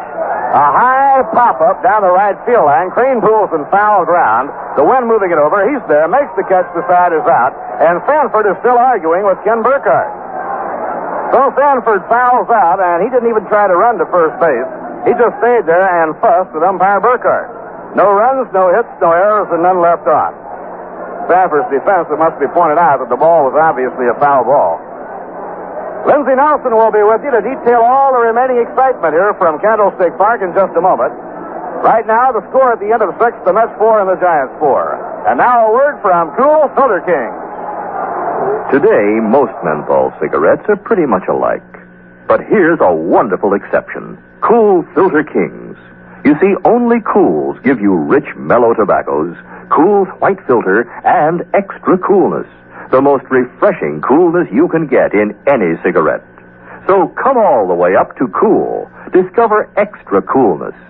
Your cigarette's not tasting cool enough until you change to Kool. Just not tasting cool enough till you come up to Kool. With rich tobacco, Kool's white filter, extra coolness too. Discover extra coolness in your smoke. Let Kool come through for you. You'll be smoking Kool all the time once you come up to Kool. Discover extra coolness. Come all the way up to Kool. Kool Filter Kings. We have had quite a discussion here between innings between manager Herman Franks of the Giants and Ken Burkhardt, the umpire behind the plate, concerning the situation a moment ago on the strike call on Jack Sanford. Sanford argued the point to some extent, and of course that's a quick way to get thrown out of a ball game, because if you actually argue that in earnest, and to the extent that the umpire thinks that you are disputing it in earnest, expulsion is mandatory. And that is why Herman Franks came out of the dugout in a hurry to keep his pitcher in the ball game, because expulsion is mandatory for disputing a strike call. And now the umpire is taking quite a riding from the Giant bench, and Franks came out to argue the point, and a spectator has jumped down onto the field, and he is being escorted back up into the stands by the park police, and Bobby Klaus is stepping into the batter's box to lead off for the Mets here in the top half of the seventh. This score tied 4-4. Jack Sanford still in the ball game and on the mound. He delivers to the right-hand batter, and it is fouled off for strike one. 0-1 to count to Bobby Klaus. 6 inning totals in the ball game. For the Giants, 4 runs on 8 hits and 1 error. For the Mets, 4 runs on only 4 hits off Sanford, and 2 of them home runs by Kranepool and 1 error.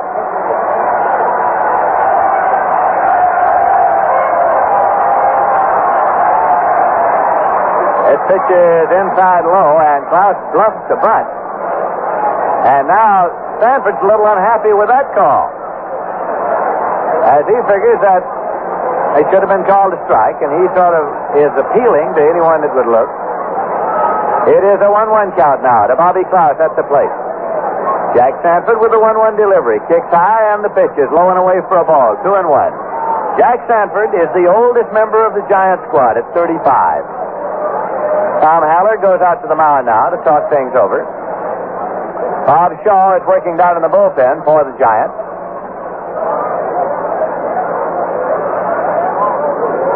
Haller turns to come back behind the plate. Jack Sanford's first year in the major leagues was 1957. With the Philadelphia Phillies, he won 19 games his first year up. His biggest winning season was 1962, when he won 24 for the pennant-winning Giants. Here's the 2-1 pitch. Swung on, hit on the ground up the middle, and there Rooster is right up with it, plays on to first, and just in time. McCovey had to take it on a short hop. There's one away, and that will bring up Chris Cannizzaro. He has been up twice. He struck out swinging, and he grounded out second to first. Cannizzaro is from the Bay Area of San Francisco, a native of San Leandro, and during the off-season he works in a men's clothing shop in San Leandro.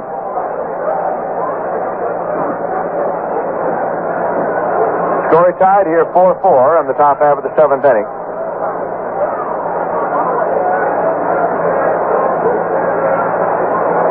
Here's the pitch in there for a called strike.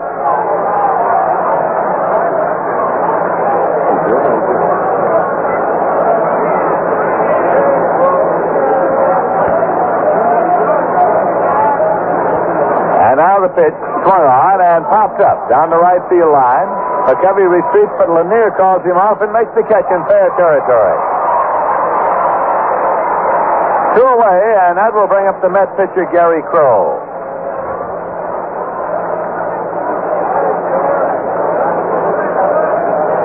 Kroll is coming up for his first time in this game. Parsons batted once and was called out on strikes, and Svoboda batted for him the next time up. Kroll has been up 3 times this year, and he's had 2 base hits. That was against the Giants last Sunday at Shea Stadium in New York. Sanford has the side, and here's the pitch to the big right-hand batter. Swung on, hit on the ground to third, charged by Jim Rayhart, comes up with it, plays on, and just in time to get Gary Crow. So the side is out in order with no runs, no hits, no errors, and none left. The score at the end of 6.5 innings is the Mets 4 and the Giants 4. And if you've been wondering what Swedish Americans sing after the smorgasbord, listen to this.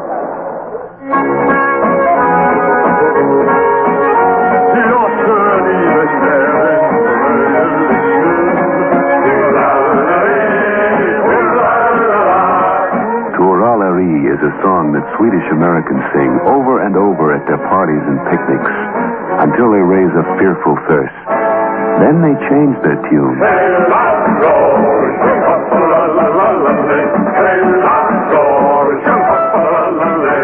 Halon Gore is a traditional Swedish drinking song, and often the beer they drink is Rheingold Extra Dry. In fact, in New York City, where there are more Swedes than in all of Husqvarna, more people drink Rheingold than any other beer. And Rheingold is going great in New Jersey, New England, and Pennsylvania, too. Why do Swedish Americans like Rheingold? We don't know.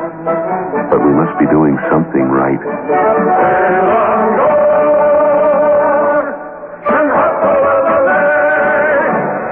In the bottom half of the 7th inning, the San Francisco Giants will be sending up Jose Pagan, Matty Alou, and Willie McCovey to face right-hander Gary Kroll. The Mets got off to an early start this afternoon by picking up 2 runs in the top of the first, but the Giants came back to get 1 in the second and 3 in the third. Mets, meanwhile, had picked up 1 in the third and 1 in the sixth, and the score is tied. There have been 2 home runs in the ball game, both by Ed Kranepool of the New York Mets. Pagan coming up now has grounded out, lined a single to right, and grounded out pitcher to first. Wind is blowing stiffly out toward right field here at this moment.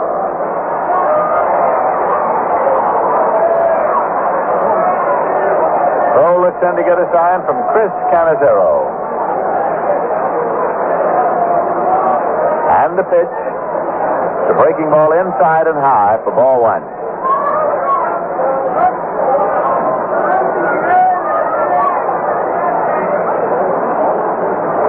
Charlie Smith is even with the bag at third for the Mets. Pitch is in there for a called strike. 1-1 now to Jose Pagan, the leadoff man in the Giant batting order.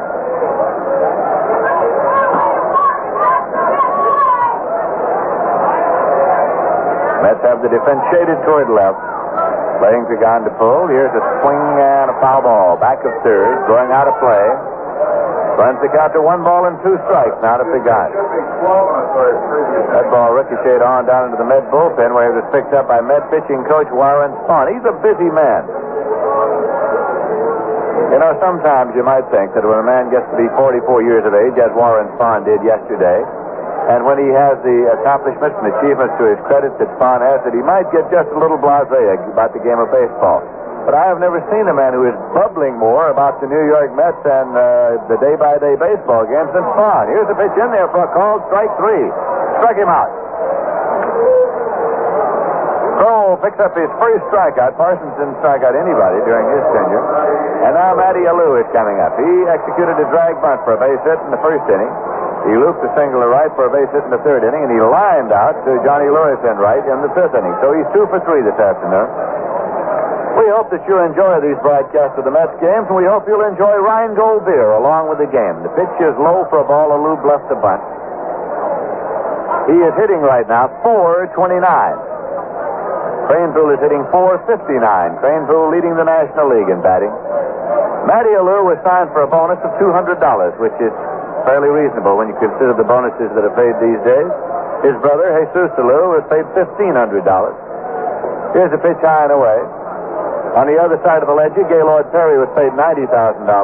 Hal Lanier between $50,000 and $75,000, including a job for his dad, Max, who now manages the Giant Club at Lexington, North Carolina.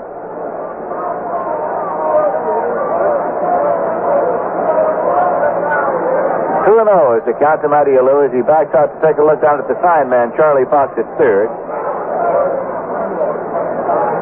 Against the speed of Alou, Charlie Smith on the grass at third. Throws pitch is right in there for a called strike. 2-1.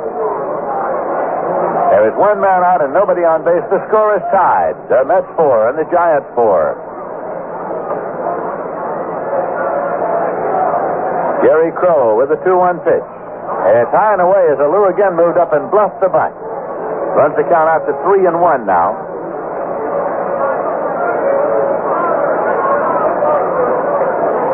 Willie McCovey is waiting on deck for the Giants here at Candlestick Park in San Francisco, California. The 3-1 delivery. Fired right in for a called strike 2. It's a full count now at 3-2. Today's paid attendance here in San Francisco is 14,702. 14,702 paid. Here's a swing and a miss, and Cole gets another strikeout on a payoff pitch. Breaking ball, and he had Matty Alou all the way around. So Cole has struck out Pagan and Alou successively, and Willie McCovey's coming up. Hit into a fourth play fly to center and was hit by a pitch ball.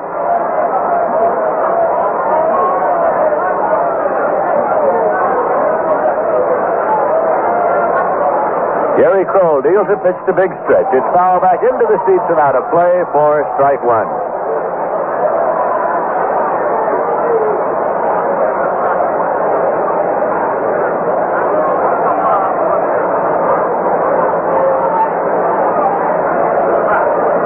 Cookie Lavagetta on the coaching line for the Giants at first base. He spent 2 years as a coach with the New York Mets. Strike 1 delivery to McCovey, and it's swung on and fouled off. So now Kroll goes ahead with a 2-strike count to Willie McCovey. You know, during his entire minor league career, this fellow's name was pronounced, and he pronounced it McCovey. And he pronounced it McCovey when he came to the major leagues, but nobody else did, and he finally just gave up and said, all right, call it McCovey. So everybody does.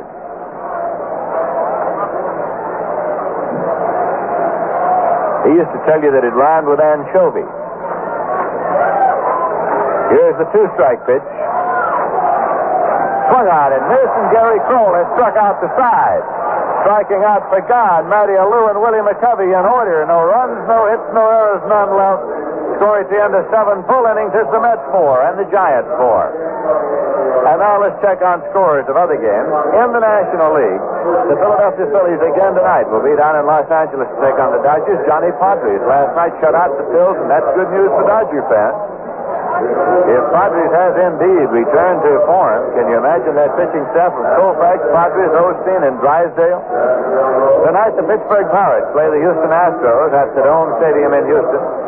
This afternoon, the Cincinnati Reds defeated the St. Louis Cardinals 6-3 as Sammy Ellis started and got the win. He got help from Bill McCool in the ninth. Tracy Sallet started and was the loser for the Cardinals. Steve Carlton in the 6th, Ron Taylor in the 6th, and Washburn in the 7th. Frank Robinson had 2 home runs, and Vader Penson had 1 for the Reds. The Chicago Cubs defeated the Milwaukee Braves 3-1. Bob Buell started and got the win, with Ted Abernathy relieving in the 7th. Tony Cloninger started and took the loss for Milwaukee. Hank Fisher in the 5th, and Osinski in the 7th inning. Over in the American League, in 12 innings, the Boston Red Sox beat the Baltimore Orioles 7-5. Earl Wilson started, but Big Dick Raditz came in the 7th and was the winning pitcher for the Red Sox. Milt Pappas started, relieved by Rowe in the 1st, Durrett in the 6th, and Stu Miller in the 8th, and Miller was the loser for the Orioles. Orsino had a homer. Thomas had 1 in the 12th with 2 on, and Brandt had 1 in the 12th with nobody on for Baltimore. The Detroit Tigers beat the Minnesota Twins 7-4. Reagan started, Searle in the 9th, and Larry Sherry came on in the 9th and was the winner for the Detroit Tigers. Dick Stigman started for Minnesota. Perry in the 3rd, Clipstein in the 4th, Nelson in the 8th, Fosno in the 9th, Worthington in the 9th, homers by Allison, Dimmerto, Horton again, and Brown with the 3-run homer in the 9th. Gates Brown with the 3-run homer to win it. The Dodgers beat the Yankees 6-3. Dean Chance the winner, and Jim Bouton the loser. Cleveland beat Kansas City 4-1. Terry the winner, Talbot the loser. And the White Sox beat Washington 6-2. Howard the winner, Narum the loser. Now here's a pitch to Johnny Lewis, and he swings and misses for strike 1. We're starting the top half of the 8th inning here. Lewis opened up the ballgame with a ground single and later scored to keep his hitting streak alive at 10 straight games. Since then, he has struck out twice. Sanford's been throwing Lewis a lot of off-speed pitches. Strike 1 delivery. That's an off-speed pitch low, and it's 1-1. Waiting on deck is Roy McMillan for the Mets. Jim Ray Hart's on the grass at third base against the speed of Johnny Lewis. 1-1 delivery. Swung on and foul back into the seats and out of play. It's 1-2.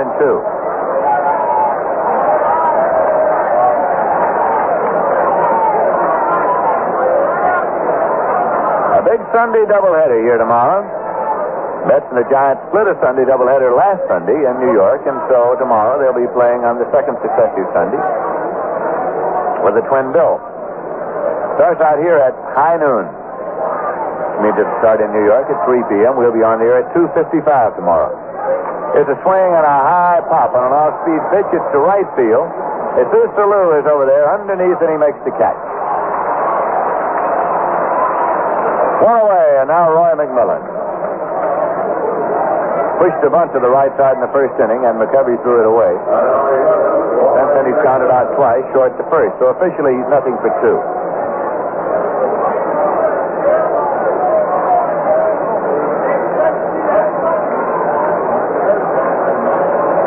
Mets took no batting practice, no infield practice today. Pitch is in there for a call strike. Because of the fact that last night's game didn't end until 12:20. So by the time they got back to town and had a bite to eat, it was 2 a.m. So Casey suspended batting practice and infield practice for today's game. Here's a pitch in there for a called strike. 2-strike count to McMillan. One man out and nobody on base.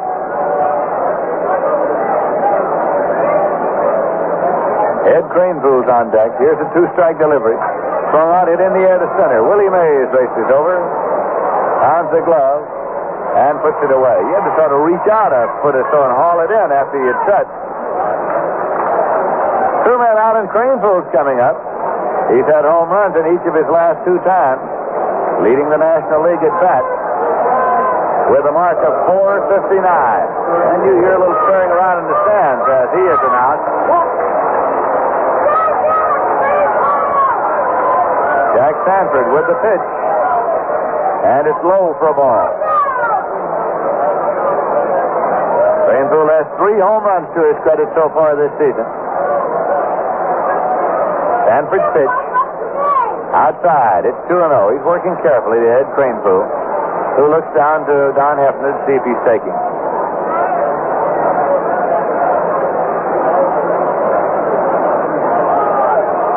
The Mets 4, the Giants 4.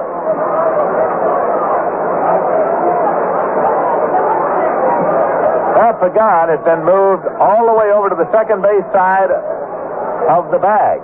Shortstop Pagan has been moved way over, and Lanier's in short right field. The pitch is in there. So this is what you'd call the Cranepool shift, and it's the first time I've ever seen it. The Giants have McCovey guarding the line deep at first. They have Lanier retreating about 5 yards deep on the outfield grass and Pagan behind the bag. Here's the pitch low. 3-1 is the count to Ed Cranepool. Pagan can't find out where they want him to play. Now he moves further on over, and they exaggerate the shift as they move Lanier on back into short right. What a place for a drag bunt. Here's a pitch high. Instead, they walk him. With all the defense, he draws a base on ball. So the Mets get a base runner, and Joe Christopher's coming up. That's the second walk issued by Sanford. The other one was an intentional pass to Joe Christopher, and that was in the first inning.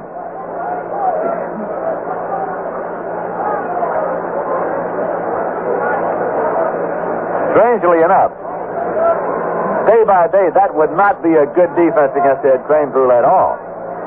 Because Cranepool goes with the pitch pretty well, and many of his base hits go to the opposite field.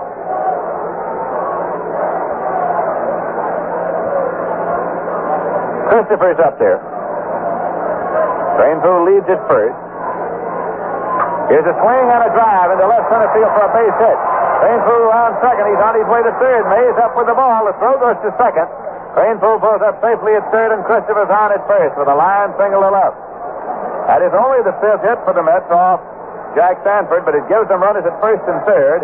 And Cookie Lavagetto is on his way to the mound. Coach Cookie Lavagetto of the Giants going to the mound. They have Bob Shaw warmed up in the bullpen. And it could be that the Giants aren't going to go very far with Jack Sanford here. Sanford would not want to leave in these circumstances because if he does, he cannot possibly be the winning pitcher, no matter what happens. And he could be the losing pitcher because he would be responsible for the men on base. Lavagetta is talking to him. Haller is there. The entire infield, with the exception of McCovey, is there. But Cookie was sent out with orders to make a change, and he makes it with Bob Shaw coming in. So Sanford will go out of the ball game here.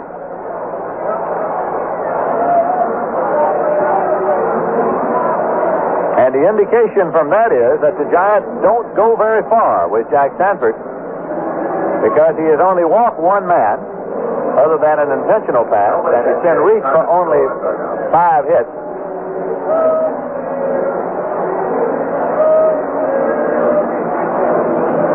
Lavagetta was sent out by manager Herman Franks to make the change. Sanford has pitched 7 2/3 innings, in which he has given up 4 runs on 5 hits. He has struck out 8 and he's walked 2, and he's getting a hand as he comes out of the game. He's not happy, and he is talking to Cookie Lavagetta coming across. Cookie turns now and is called up by Willie McCovey to say a word.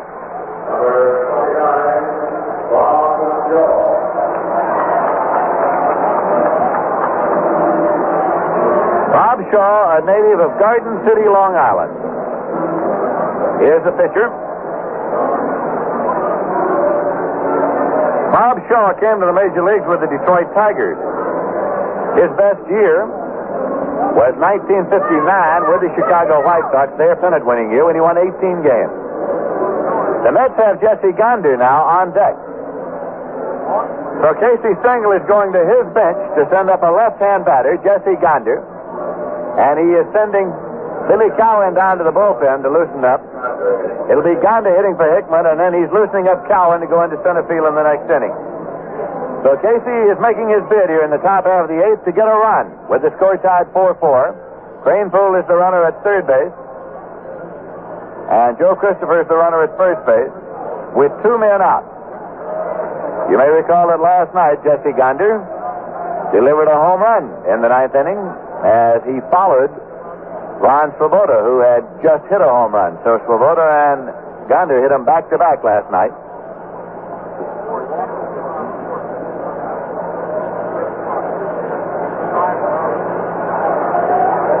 Gonder is a native of the Bay Area of San Francisco. He attended McClymonds High School in Oakland. And guess who's warming up Cowan down in the bullpen? The man who does everything on this ball club, Warren Spahn, the pitching coach. He's done just about everything he can do, in addition to pitching some of the finest baseball you'd ever care to see. He was saying that with the Milwaukee Braves one year, he had a left-handed catcher's glove made up, but Charlie Dresden wouldn't let him take it on the field. Told him to put it in the locker and leave it there.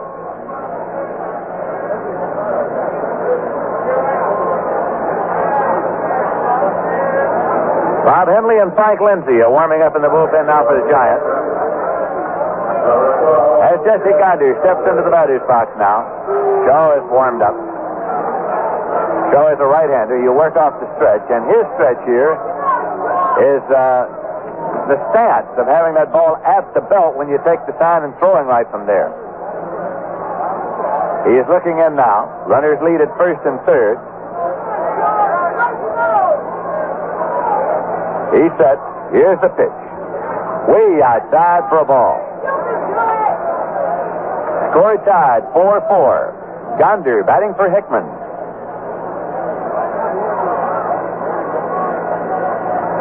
Yes, has been Casey Stengel's #1 pinch hitter this season. He's the man the old professor looks for when he needs somebody up there. Runners lead first and third. The 1-0 pitch to Gonder. Swung on and missed.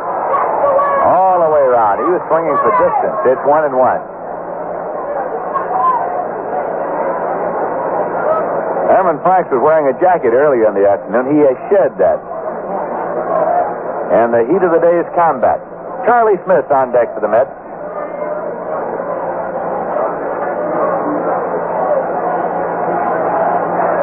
Bob Shaw sets. And here's the pitch. Swung on a high hopper towards second, and it is taken by McCovey. He cuts it off and plays it over in time. And he is out as Gonder has to hang on to the pitcher, Bob Shaw, who took the toss. And it's a good thing that McCovey got over to cut it off because the second baseman was too deep. They play him out on the outfield grass regularly, but Gandhi grounds out. 3-1 if you're scoring, and in the top of the eighth, the Mets got no runs. They had 1 hit, 1 walk, no errors, 2 left. Score at the end of 7.5 innings. There's the Mets 4 and the Giants 4.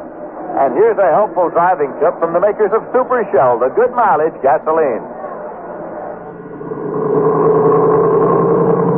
The sound of power? Don't you believe it. That car is trying to warn you that it may be dangerous to drive. Here's a tip from local Shell dealers on what this warning can mean and what to do about it. That was a car with a leaking muffler. It's not only annoying, it may even be illegal, and it is always dangerous.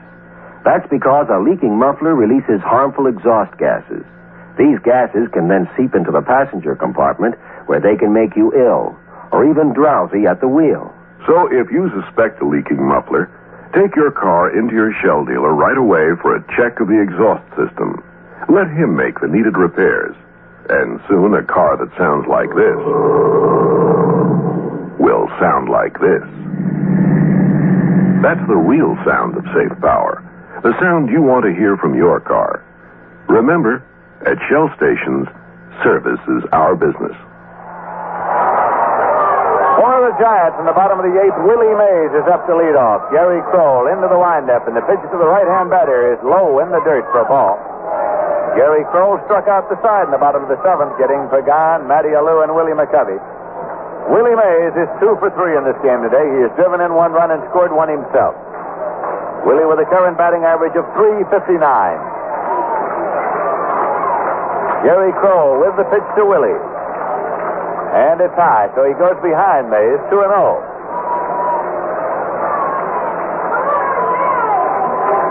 Waiting on deck is Jesus Salou. Gary Kroll with a 2-0 delivery. Swung on and popped up into right field. A long run, and for Johnny Lewis, and Klaus is back there, and did anybody get it? Nobody got it. It was dropped, and Mays is at second base.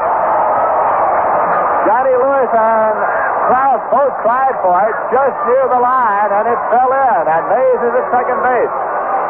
Scored as a double for Willie.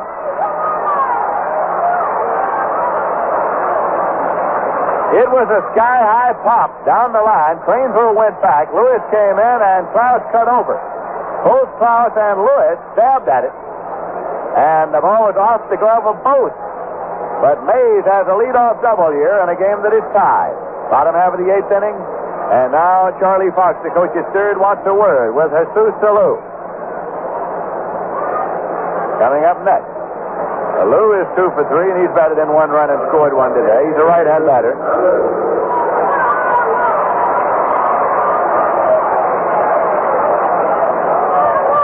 Mets play Jesus Salou straight away.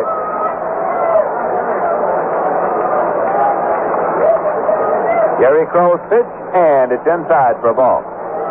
Jesus just shortened up a little and bluff, but didn't offer.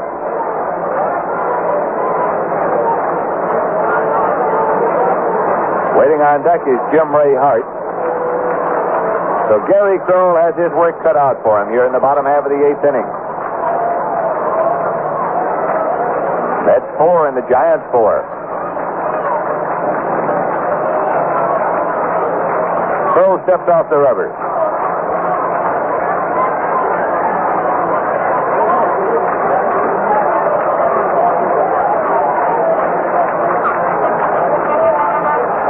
There's a 1-0 delivery, and it is bunted down the third base line. A good butt. Charlie Smith barehands and throws on in time. He got him. Willie Mays moving on to third. A good play by Charlie Smith at third. The barehand play. He came in, stabbed that ball on the grass, and threw on to Cranesville and got Jesus Salou. But it moved Willie Mays on to third, and that was the purpose of the sacrifice. And Jim Ray Hart is coming up.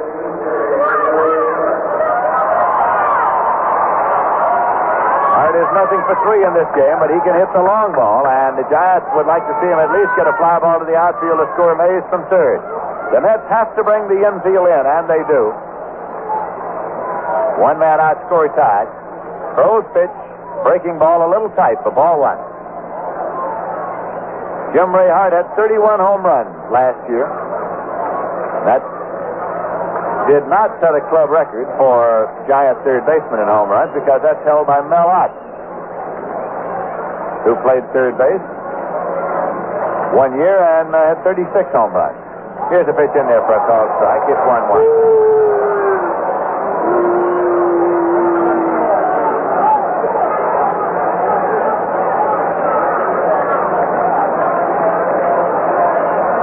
Jim Ray Hart swinging the bat as he waits. Throw with a 1-1 delivery. Swung on, hit on the ground through the hole in the left field base hit. Willie Mays comes on to score. Hart turns and holds as Christopher comes up with the ball, and the Giants go ahead by a score of 5-4.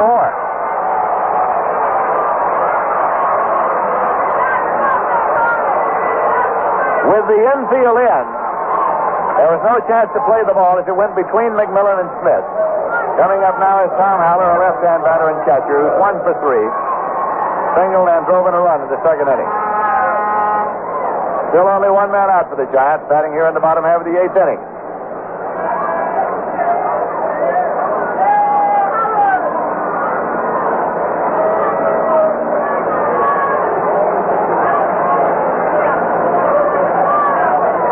It's low for a ball. 1-0 to Tom Haller.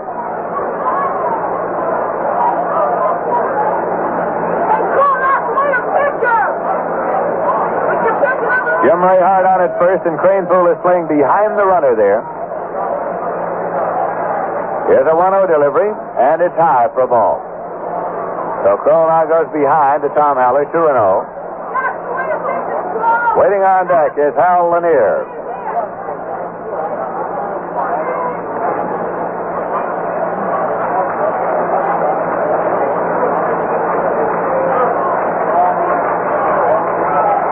The sign. Here's the pitch. And it's way inside. So he goes behind 3-0 now to Tom Haller.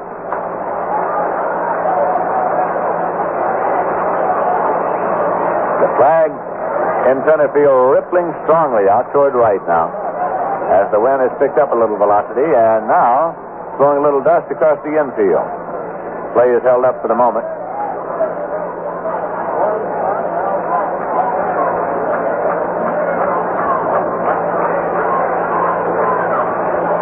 Here's a 3-0 pitch. And it's outside. He walked him. And as Haller goes to first, we pause for station identification. This is the New York Mets Baseball Network. Giants have runners at first and second. Jim Ray Hart at second base, and Tom Haller at first, having picked up the first walk issued by Crow. And Hal Lanier is the batter. He's nothing for 3. Swing and a drive into the glove of Charlie Smith for 1. Throw to second, but he's back safely. Runners hold, and a low liner is taken off the shoe tops of Charlie Smith for the second out. And Bob Shaw, the pitcher, is coming up.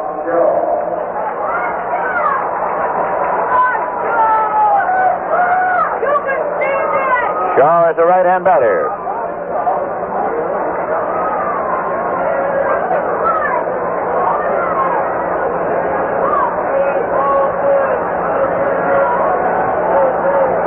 Gary Crow with a pitch that's over the head of Bob Shaw. He ducks underneath, and it's ball 1.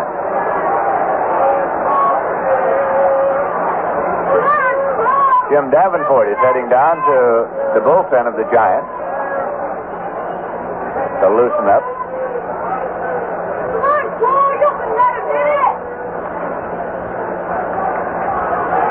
There's a swing on the ball hit in the air to right. Johnny Lewis with a long run. Can he get there? It's a foul ball, and he can't get there.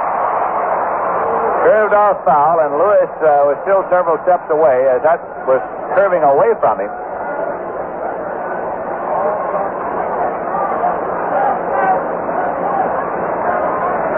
One and one. The count to Bob Shaw.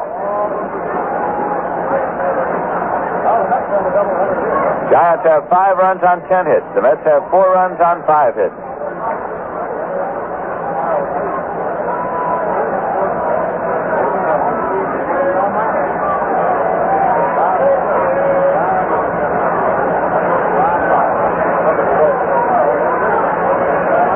Now Bob Shaw steps out of the batter's box.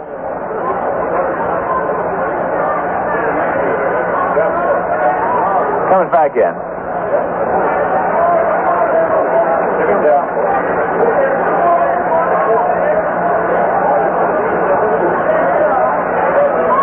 Gary Kroll with the pitch.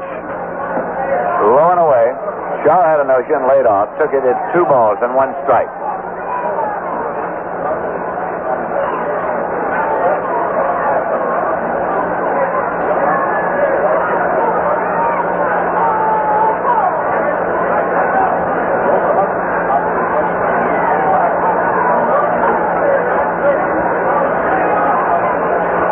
Kroll has the sign.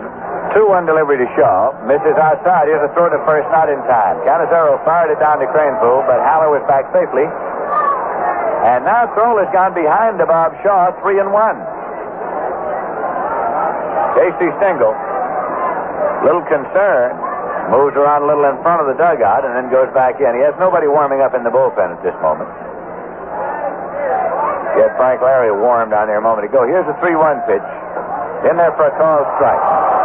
Shaw held the arms up and it zipped in underneath in the strike zone. So it's 3-2. This will be a payoff pitch from Gary Kroll to Bob Shaw. Now Kroll steps off the rubber.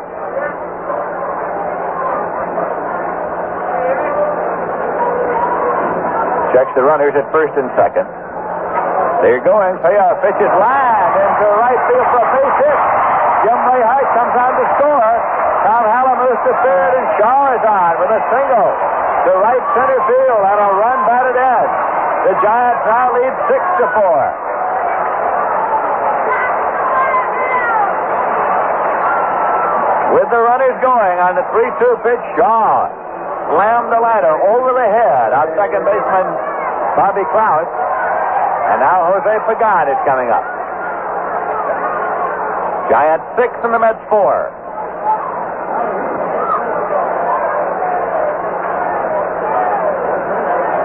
We're in the bottom half of the 8th inning.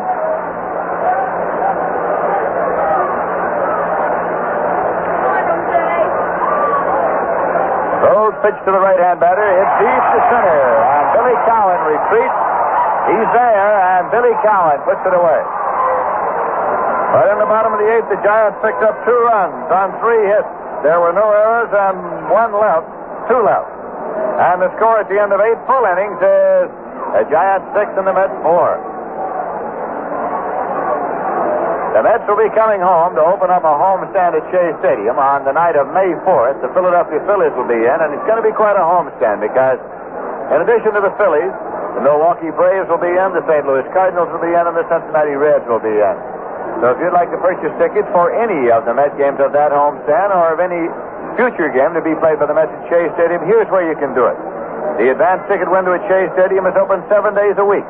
It's open weekdays from 8 to 6 and on weekends from 9 to 5. There's a Met ticket office in Pennsylvania Station. It's located in the Long Island Railroad waiting room. It's open weekdays from 8 to 6 and on Saturdays from 8:30 to 4. There is a Met ticket office in the Grand Central Terminal at the foot of the 42nd Street and Vanderbilt Avenue ramp. It's open weekdays 8 to 6 and Saturdays 8:30 to 4. For Long Islanders, there is a Mets ticket office at Macy's in Huntington, open during the regular store hours. And reservations can be made for box and reserve seats at any of the Howard clothing stores in the greater New York area. Jim Davenport is now playing third base. That is a defensive move made by the Giants here as we go to the top half of the 9th inning. Davenport for Jim Ray Hart. Charlie Smith is scheduled first up for the Mets here in the top half of the 9th inning.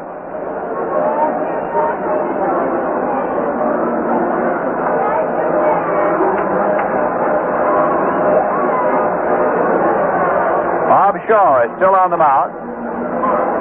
And Shaw is the pitcher of record for the Giants right now. Kroll, the pitcher of record for the Mets. And Charlie Smith advances to the plate. He has singled to center to drive in a run. That was in the first inning. He struck out swinging in the 4th and grounded out third to first in the 6th. The Mets are 2 runs down in the top of the 9th. They were a lot more than that down last night as they went to the top of the 9th. Mets finally won it in 11 innings, 9-8.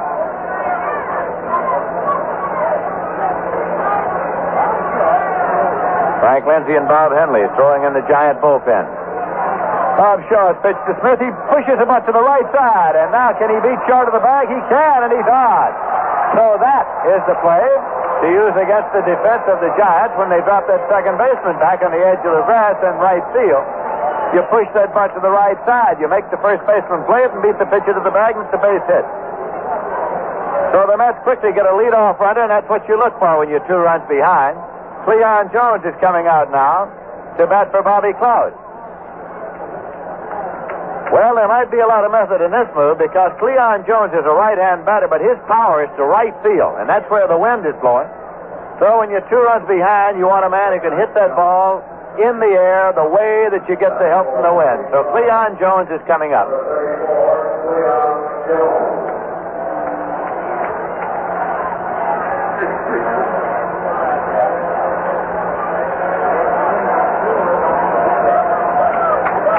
Jones batting for Bobby Klaus with Charlie Smith at first and nobody out.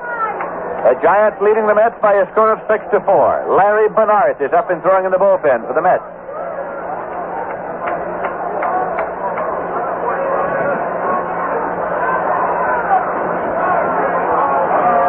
Bob Shaw is up and set. Here's the pitch. It's low inside for a ball. The Giants have moved right field to Jesus Alou over toward the line, but they're playing Mays straight away, so that the big gap is up the alley in right center field.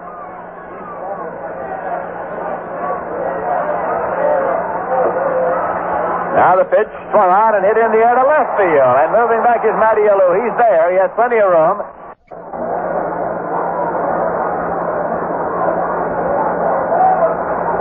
This pitch is in for a called strike to Canizero.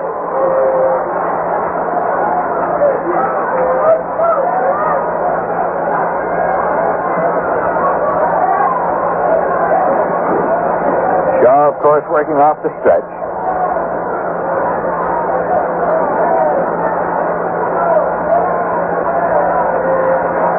Smith leads at first, and here's the pitch low in the dirt and dug out by Haller.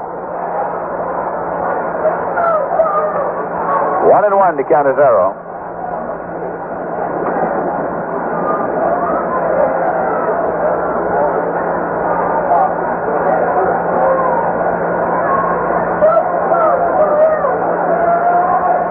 McCovey playing behind the runner at first, and here's a pitch swung on, a ground ball off the glove of Shaw, rolls on back towards second. He has no play, and both runners are safe. Canizero's on at first, and Charlie Smith's on at second. This is Danny Napoleon coming in from the bullpen now and shedding the jacket. It is an error charged against Bob Shaw on that ground ball back to the mound. So the Mets have the potential tying runs on base, and Al Jackson is going out to run now for Canizero. It is Jackson running for Canizero at first base. Al Jackson is a pitcher by trade. He'll pitch tomorrow, but one of the fastest men on the squad. He was a track man in college. Casey Stengel is now looking down the bullpen. He wants a left-hand batter, and the only one I see down there is a fellow named Warren Spahn. And Warren Spahn is being brought up here. He's a fellow who does everything, and Warren was a little surprised when he got the call. He's coming in with the jacket on, but Casey Stengel wants Spahn as a pinch hitter, apparently.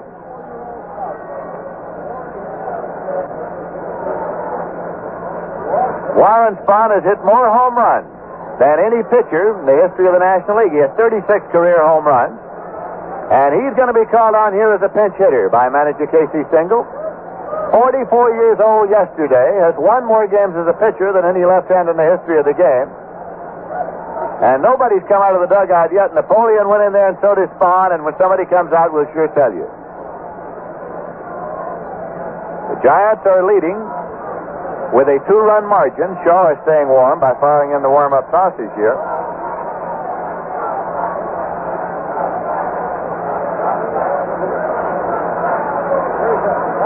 Now Warren Spahn is coming out swinging a bat. So Spahn is going to bat here. He has been up 6 times this year, and he's had 1 hit. It was a double. But Casey Stengel looks for the left-hand batter to go against Bob Shaw, and here is Funny. Gets a hand as he's announced here in San Francisco. One of the legitimate all-time greats in the history of this game.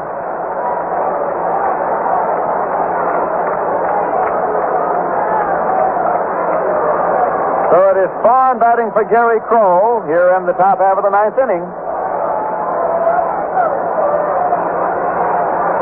Charlie Smith at second, Al Jackson at first.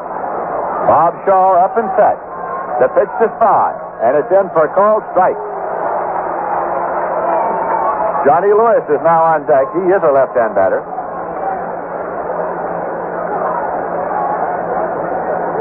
Tomorrow in the Sunday doubleheader, the Met pitchers will be Warren Spahn and Al Jackson. Right now, Jackson's the runner at first, and Spahn's at the plate.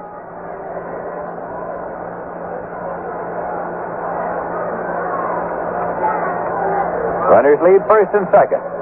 Pitch misses high and away for a ball. It's 1-1.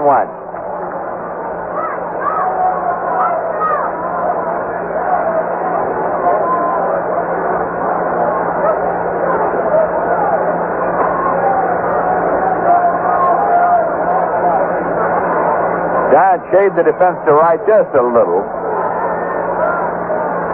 Here's a 1-1 pitch. Swung on, hit on the ground to first base. McCovey is going for the bag, and both runners move up. So with two men out now, the Mets have runners in scoring position at second and third, and Johnny Lewis coming up. Spahn with the ground ball to McCovey deep to move him along. Johnny Lewis had a ground single and later scored in the first inning. Struck out the next two times, up and slide to right in the eighth. Giants have a conference at the mound. Tom Haller's still there. First base is open. Roy McMillan would be scheduled up after Johnny Lewis.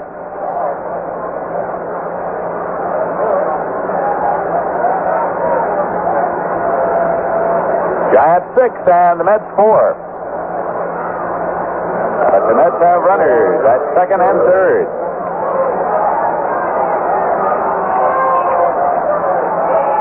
Bob Shaw working straight away, and the pitch to Johnny Lewis is outside for a ball.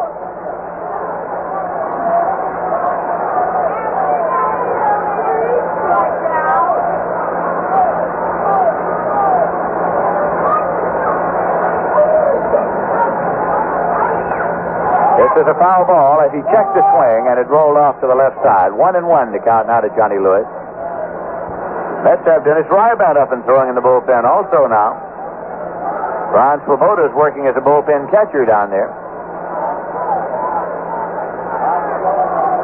Here is Shaw with a 1-1 pitch to Johnny Lewis. Breaking ball that missed high and away, and it's 2 balls and 1 strike now to Lewis. Johnny has a season's batting average of .344. The Mets making a bid here in the top half of the ninth inning. Time to stay alive in this ball game. Here's a 2-1 pitch. Breaking ball that missed high and away. So it goes 3-1 now to Lewis. He backs out to take a look at Don Hefner to see if he's going to get a take sign. That's ball 4. While he was looking, it was an intentional pass. So scored as an intentional pass as the catcher moved out to take it. They didn't want to take a chance with Lewis, with McMillan due up, but McMillan's called back, and Danny Napoleon is going to bat for him. Danny Napoleon is batting for Roy McMillan. I can tell you this. If the Mets can get those 2 runs in and send this game into extra innings, that's going to be a very interesting infield that they come up with, because Klaus is out of the ball game, and so is McMillan. Tom Haller went over to talk things over with the Giant manager, Herman Frank.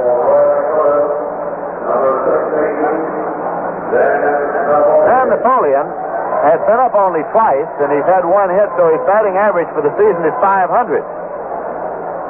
Last night he appeared as a pinch hitter and did not get a hit, and his average dropped 500 points, and that's as much as it can drop in one appearance. Haller walks all the way to the mound now with Bob Shaw. The Mets have the bases loaded.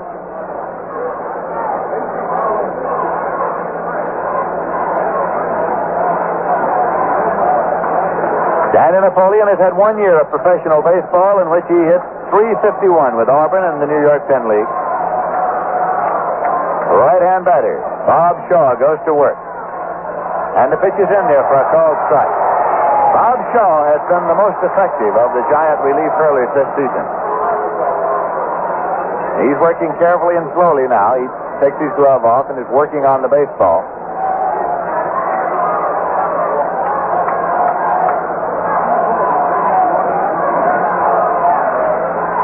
He goes to the rosin bag now. Bases loaded and 2 men out. Shaw works straight away. The pitch to Danny Napoleon. Swung on and missed. He chased the breaking ball.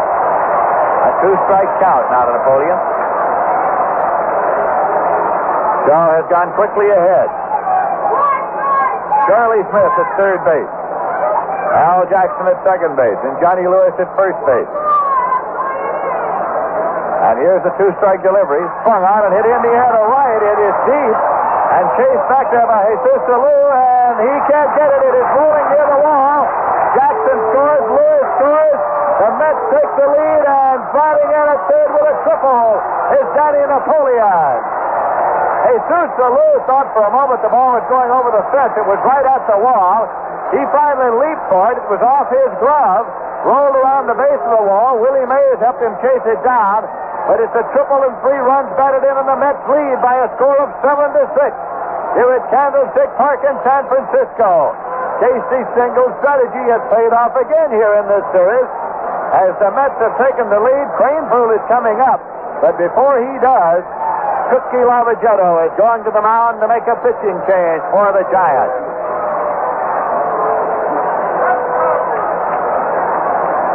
Danny Napoleon's average went right back up. He has 2 for 3 now, and it goes to 6.67.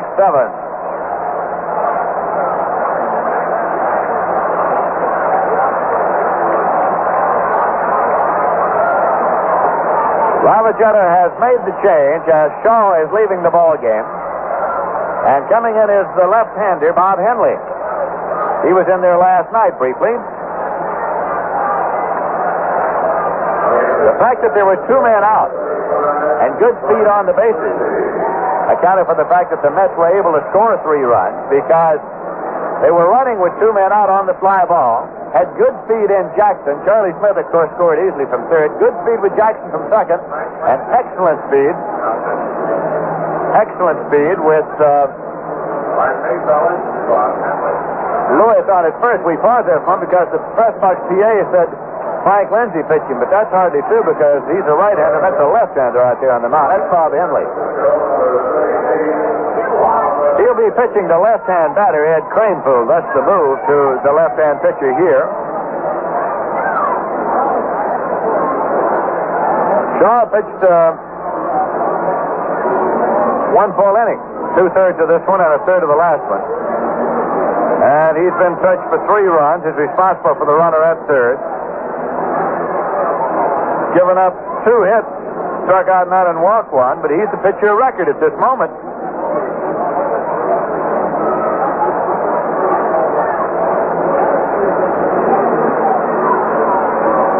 He contributed an error into the bargain that started off things here as Chris Canizero hit the ball back with Charlie Smith out at first. So Shaw's gone and Henley's here, warming up. And the Mets are leading by a score of 7-6 with 2 men out in the top half of the 9th inning. Cranepool's had 2 home runs in the ball game so far. That was a 2-strike pitch that Danny Napoleon hit. He got it up in the air to right field, and Jesus Salou thought he was going to go out of here as he got back by the fence, and then he stabbed at it, was off his glove. Here's the pitch to Cranepool, and it's in for a called strike.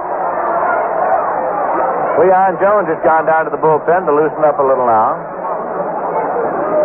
Left-hand batter, Ed Cranepool, facing left-hand pitcher, Bob Henley. At third base, Davenport's on the edge of the grass. There's a swing and a foul ball. It's strike 2 to Cranepool.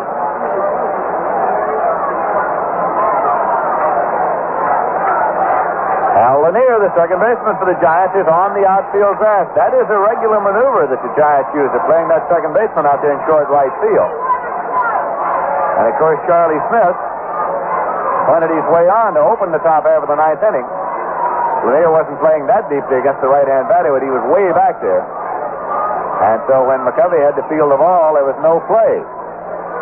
This pitch is way inside and off the bat of Cranepool. Just ticked it off as he was trying to get out of the way of the tight pitch. Count holds at 2 strikes to Cranepool.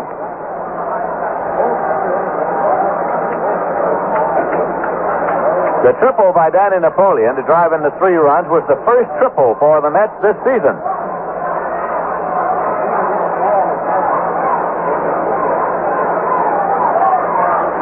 Henley looks in to get a sign from Tom Haller.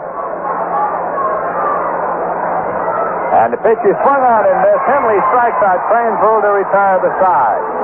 But the Mets picked up 3 runs on 2 hits and an error, and 1 left here in the top of the ninth. And at the end of 8.5 innings, it is the Mets 7 and the Giants 6. Can you imagine a Puerto Rican party without music? Don't try. Just listen to this. Temporal, temporal, que nos mande temporal, temporal, temporal, que nos mande temporal, que será de Puerto Rico cuando venga el temporal. Temporal is a song Puerto Ricans sing over and over at their parties and picnics until they raise a fearful thirst. Then they change their tune.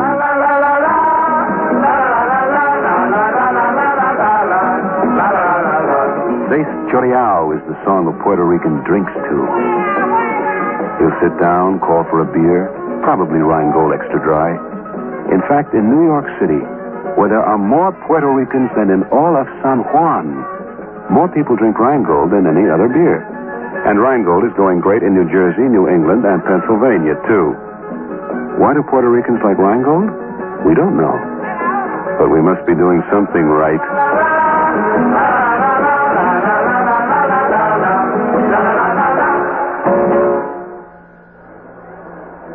We're going on to the bottom half of the ninth inning, and Casey Singler's out there straightening out the lineup of umpire Ken Burkhardt, and it'll take a little straightening up, because here's what's happened. Billy Cowan has been brought in to play second base. Charlie Smith has moved over to play shortstop. Danny Napoleon is in to play third base, and Cleon Jones is in center field. Hawk Taylor is coming out now. He's the lone remaining catcher, and Dennis Rybat is the pitcher. You may recall that Rybat was the winning pitcher in last night's ball game as he held the Giants in check, and they threatened in the final inning, the 11th. Matty Alou is just outside the batter's box. The Giants will be sending up here in the bottom of the ninth Matty Alou, Willie McCovey, and Willie Mays. Well, Billy Cowan played shortstop in a couple of intra-squad games in St. Petersburg. He's playing second base. Danny Napoleon played quite a bit of third base in exhibition competition in Florida.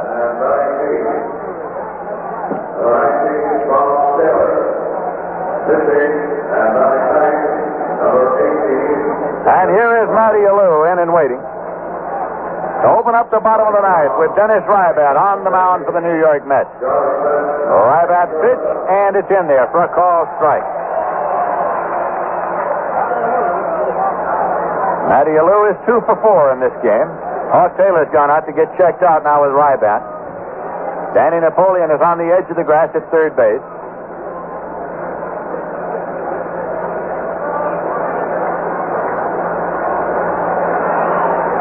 Larry Bernard still throwing in the Met bullpen. Rybat double pumps, and the pitch. It's in there as Matty Alou tried to bunt the fastball, but he couldn't get up on that one. That one was fired in there. So it is 2 strikes now to Matty Alou, trying to drag the ball. Stretch McCovey is waiting on deck. The Mets 7 and the Giants 6. Dennis Rybat with a 2-strike delivery goes to the breaking ball and misses high for ball 1. It's 1-2. Rybat takes a look around now, working on the baseball on the backside of the mound.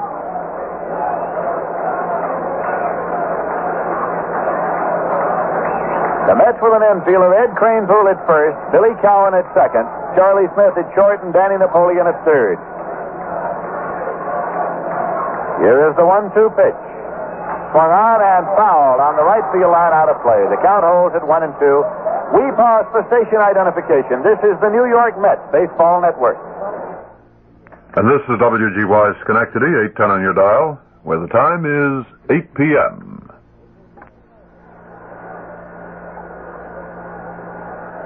This is Lindsey Nelson with Bob Murphy and Ralph Kiner at Candlestick Park in San Francisco, California, where the Mets are leading the Giants by a score of 7-6. Matty Alou is at the plate, and Dennis Ryban is on the mound looking for the side. Now starts the motion for the 1-2 pitch. Swung in line down the right field line. This is a foul ball. That one missed by inches down the right field line. Scattered a few of the Giants down in the bullpen. So the count continues at 1-2.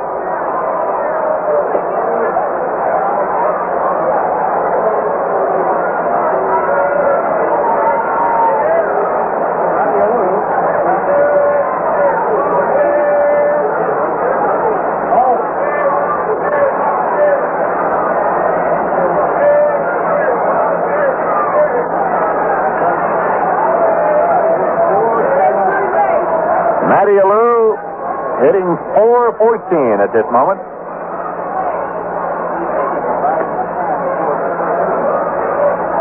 Now the 1-2 pitch. A little low, and it's 2-2 to Matty Alou.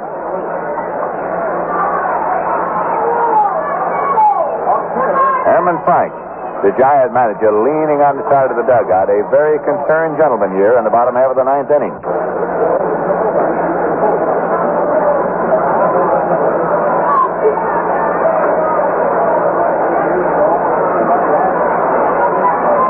Ryban looks to Hawk Taylor. And here is the 2-2 delivery. Swung on in line to Cowan. He short hops it and plays over in time. What a play by Billy Cowan at second base.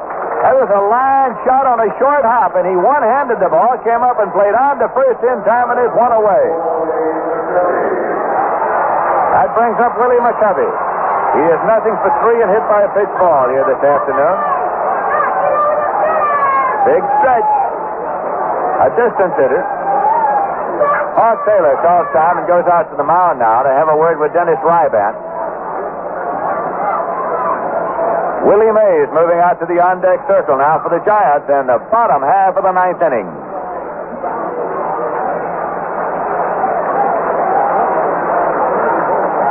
The Mets have 7 runs on 7 hits.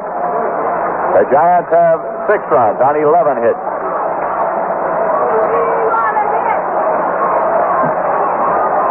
Rybat now, pumps and pitches. Swung on, it's a ground ball. This one's going to go through in the center field for a base hit. Picked up out there by Cleon Jones and played back and stretch. McCovey is on at first base. That ball went up the middle, and Cowan at second was playing McCovey to pull. It's Mays coming up now. Willie's had 3 hits today. He's 3 for 4, and he's hitting .375. Bob Schroeder's coming in to run for McCovey. Schroeder is running for McCovey at first base.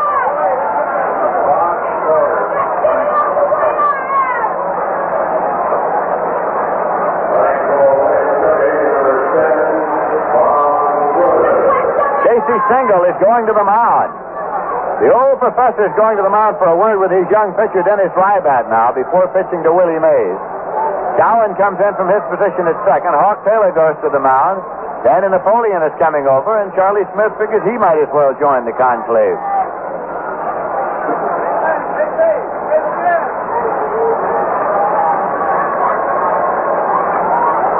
Casey wants to be sure they're checked out now on the situation and what could happen with the Mets leading 7-6. Schroeder has been brought in as the pinch runner. Now the conference breaks up. Casey comes back to the dugout.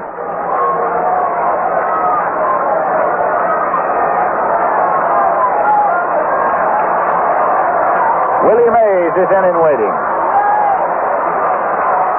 Dennis Rybat bends from the waist and gets the side. Off the stretch, the pitch followed him on the ground to shortstop. It is over to second for one, and no relay. They got the fourth as Charlie Smith played it over to Cowan. Sorta was sliding in. There was no chance to double Mays.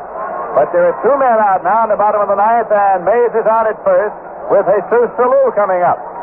Willie went for the first pitch. And fourth, Schroeder at second. From Charlie Smith to Billy Cowan.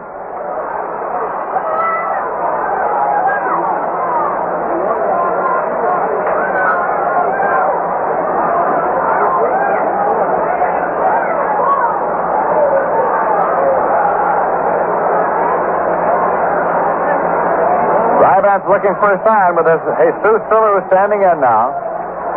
Here's a throw over to first, not in time to try to hold Mays close. Again, Willie takes his lead, and Cranepool holds against the run of the pitch, and it's low for a ball.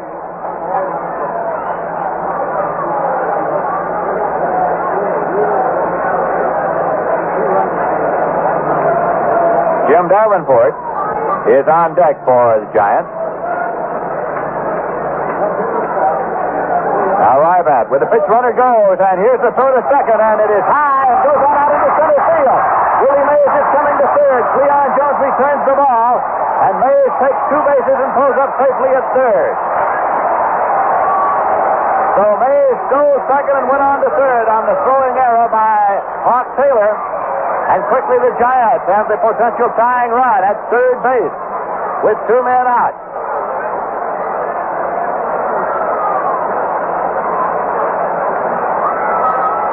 Hawk Taylor's throw sailed over the head of Charlie Smith, who was covering, and on out into center field. And Mays continued on to third. So now the Giants have the potential tying run in scoring position at third base with two men out, and Ryban has gone behind to Jesus Salou, 2-0. The Mets lead 7-6. Ryban looks in to get a sign. Starts to work. Here's the 2-0 pitch. Swung on and missed. It's 2-1.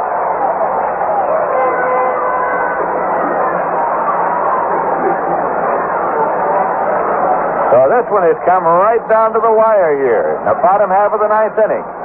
Willie Mays, the base runner at third. Danny Napoleon is guarding the line and trying to hold Mays a little closer, but that's a tough thing to do. Willie's a daring base runner. Rybat starts to pump. Here's the 2-1 pitch. Swung on and fouled off to the right side and out of play. The count to Jesus Salou goes 2 balls and 2 strikes. Rybat now gets the return throw, walks back to the backside of the mound. Wind is blowing his uniform a little bit there on the mound as it's rippling out to right field. He's working on the ball and looking over at Mays, who's a few steps off the bag at third. The Mets 7 and the Giants 6. 2-2 the count to Jesus Salou, the right-hand batter at the plate with a closed stance. Rybat with the pitch. Swung on, hit on the ground to shortstop. Charlie Smith has it across the Cranepool, and the game's over. The Mets have won it by a score of 7-6. As Rybat has come on to hold them in the ninth inning. That's the second time he's done that. He doesn't get the win here today. Gary Crow gets the win, but Rybat gets the save as he came on to put out the fire, and the Mets have made it 2 in a row over the Giants, and the Mets have gone ahead in the season series over the Giants, 3-2. The Mets streaming for the locker room now, having taken 2 in a row from the Giants here in San Francisco. And you can bet this is a happy group of New York Mets. The Mets got 7 runs on 7 hits, 2 errors, and 5 left. The Giants got 6 runs on 12 hits, 2 errors, and 8 left. The winning pitcher is Gary Kroll, and the loser is Bob Shaw. Well, here's the way it went. The Mets got off to an early start this afternoon as they got 2 runs off Jack Sanford in the first inning. And it looks as though that they might be able to do the thing that the Giants did last night, get off to an early start. But the Giants came back and got 1 in the bottom of the second. The Mets, meanwhile, picked up another one in the top of the third when Ed Cranepool hit the first of 2 home runs, and the Mets were leading by a score of 3-1. But then the Giants hopped on Tom Parsons in the bottom half of the third inning and picked up 3 runs on 4 hits. They were all singles, but the Giants had the lead. Finally, Parsons, after 4 innings, was removed for a pinch hitter. He had pitched 4 innings, allowing 4 runs on 7 hits, and Gary Kroll came on. Gary Kroll held the Giants in check until the bottom half of the 8th inning, when Willie Mays' double was sacrificed on over to third, and Jim Ray Hart singled him home, and Tom Haller walked, Lanier lined out, and Bob Shaw singled to drive in Jim Ray Hart, and the Giants had 2 runs. And it looked as though the Giants might be in great shape. Meanwhile, Cranepool had hit his second home run to give the Mets another run in the 6th inning. So the Mets came to the top half of the 9th inning, trailing by 2 runs. It was then that Charlie Smith bunted the ball to the right side and was on. And Chris Canizero hit the ball back to the mound. It was bobbled by Shaw, and he was safe. Warren Spahn was brought on as a pinch hitter and grounded out to first base, but moved the runners up. An important base for them to move up, because then Johnny Lewis was intentionally passed to load the bases, and Danny Napoleon batted for Roy McMillan and tripled off the base of the wall in right center, scoring 3 runs that put the Mets ahead in the ball game by a score of 7-6. Then Dennis Rybank came on to pitch the 9th and save the game for Gary Kroll. So the Mets have won it by a score of 7-6. And the Mets have moved ahead of the Giants in the standings now, as they have moved up with a record of 5 wins and 6 losses. And they have moved ahead of the Giants in the standings. The Mets have also moved ahead of the Milwaukee Braves and the Houston Astros in the standings. They are in 6th place in the National League standings right now. This game was brought to you by Rheingold, New York City's largest selling beer. And what a remarkable thing that is.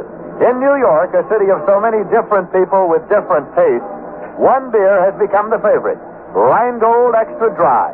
We don't know why so many people like our beer, but we must be doing something right, and we'll keep right on doing it. Today's game was also brought to you by Kool. Come up to Kool for the most refreshing coolness you can get in any cigarette. Smoke Kool Filter King. And by the Shell Oil Company, makers of Super Shell, the gasoline for good mileage. Stop at the clean white pump for Super Shell.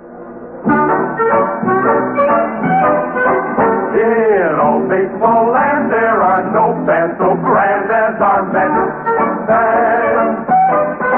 When we play other teams, no one blood-curdling screams, that's our Mets fans.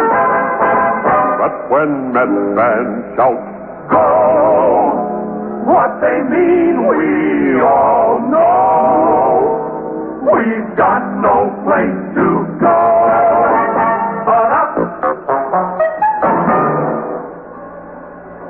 Don't forget to switch your clock ahead tonight, 1 hour as we go to daylight savings time, and be with us tomorrow at 2:55 p.m. New York time, daylight savings time, as the Mets meet the San Francisco Giants in a doubleheader. Tomorrow's doubleheader will be on both radio and television. Today's broadcast has been brought to you in cooperation with Sports Network. Our engineer was Sandy Alper. Our statistician was Matt Winnick. Our producer was Joe Gallagher, and our executive producer was Joel Nixon. The final score again, the Mets 7, the Giants 6. So until tomorrow afternoon, this is Lindsey Nelson speaking for Bob Murphy and Ralph Kiner, saying so long. This is the New York Mets Baseball Network.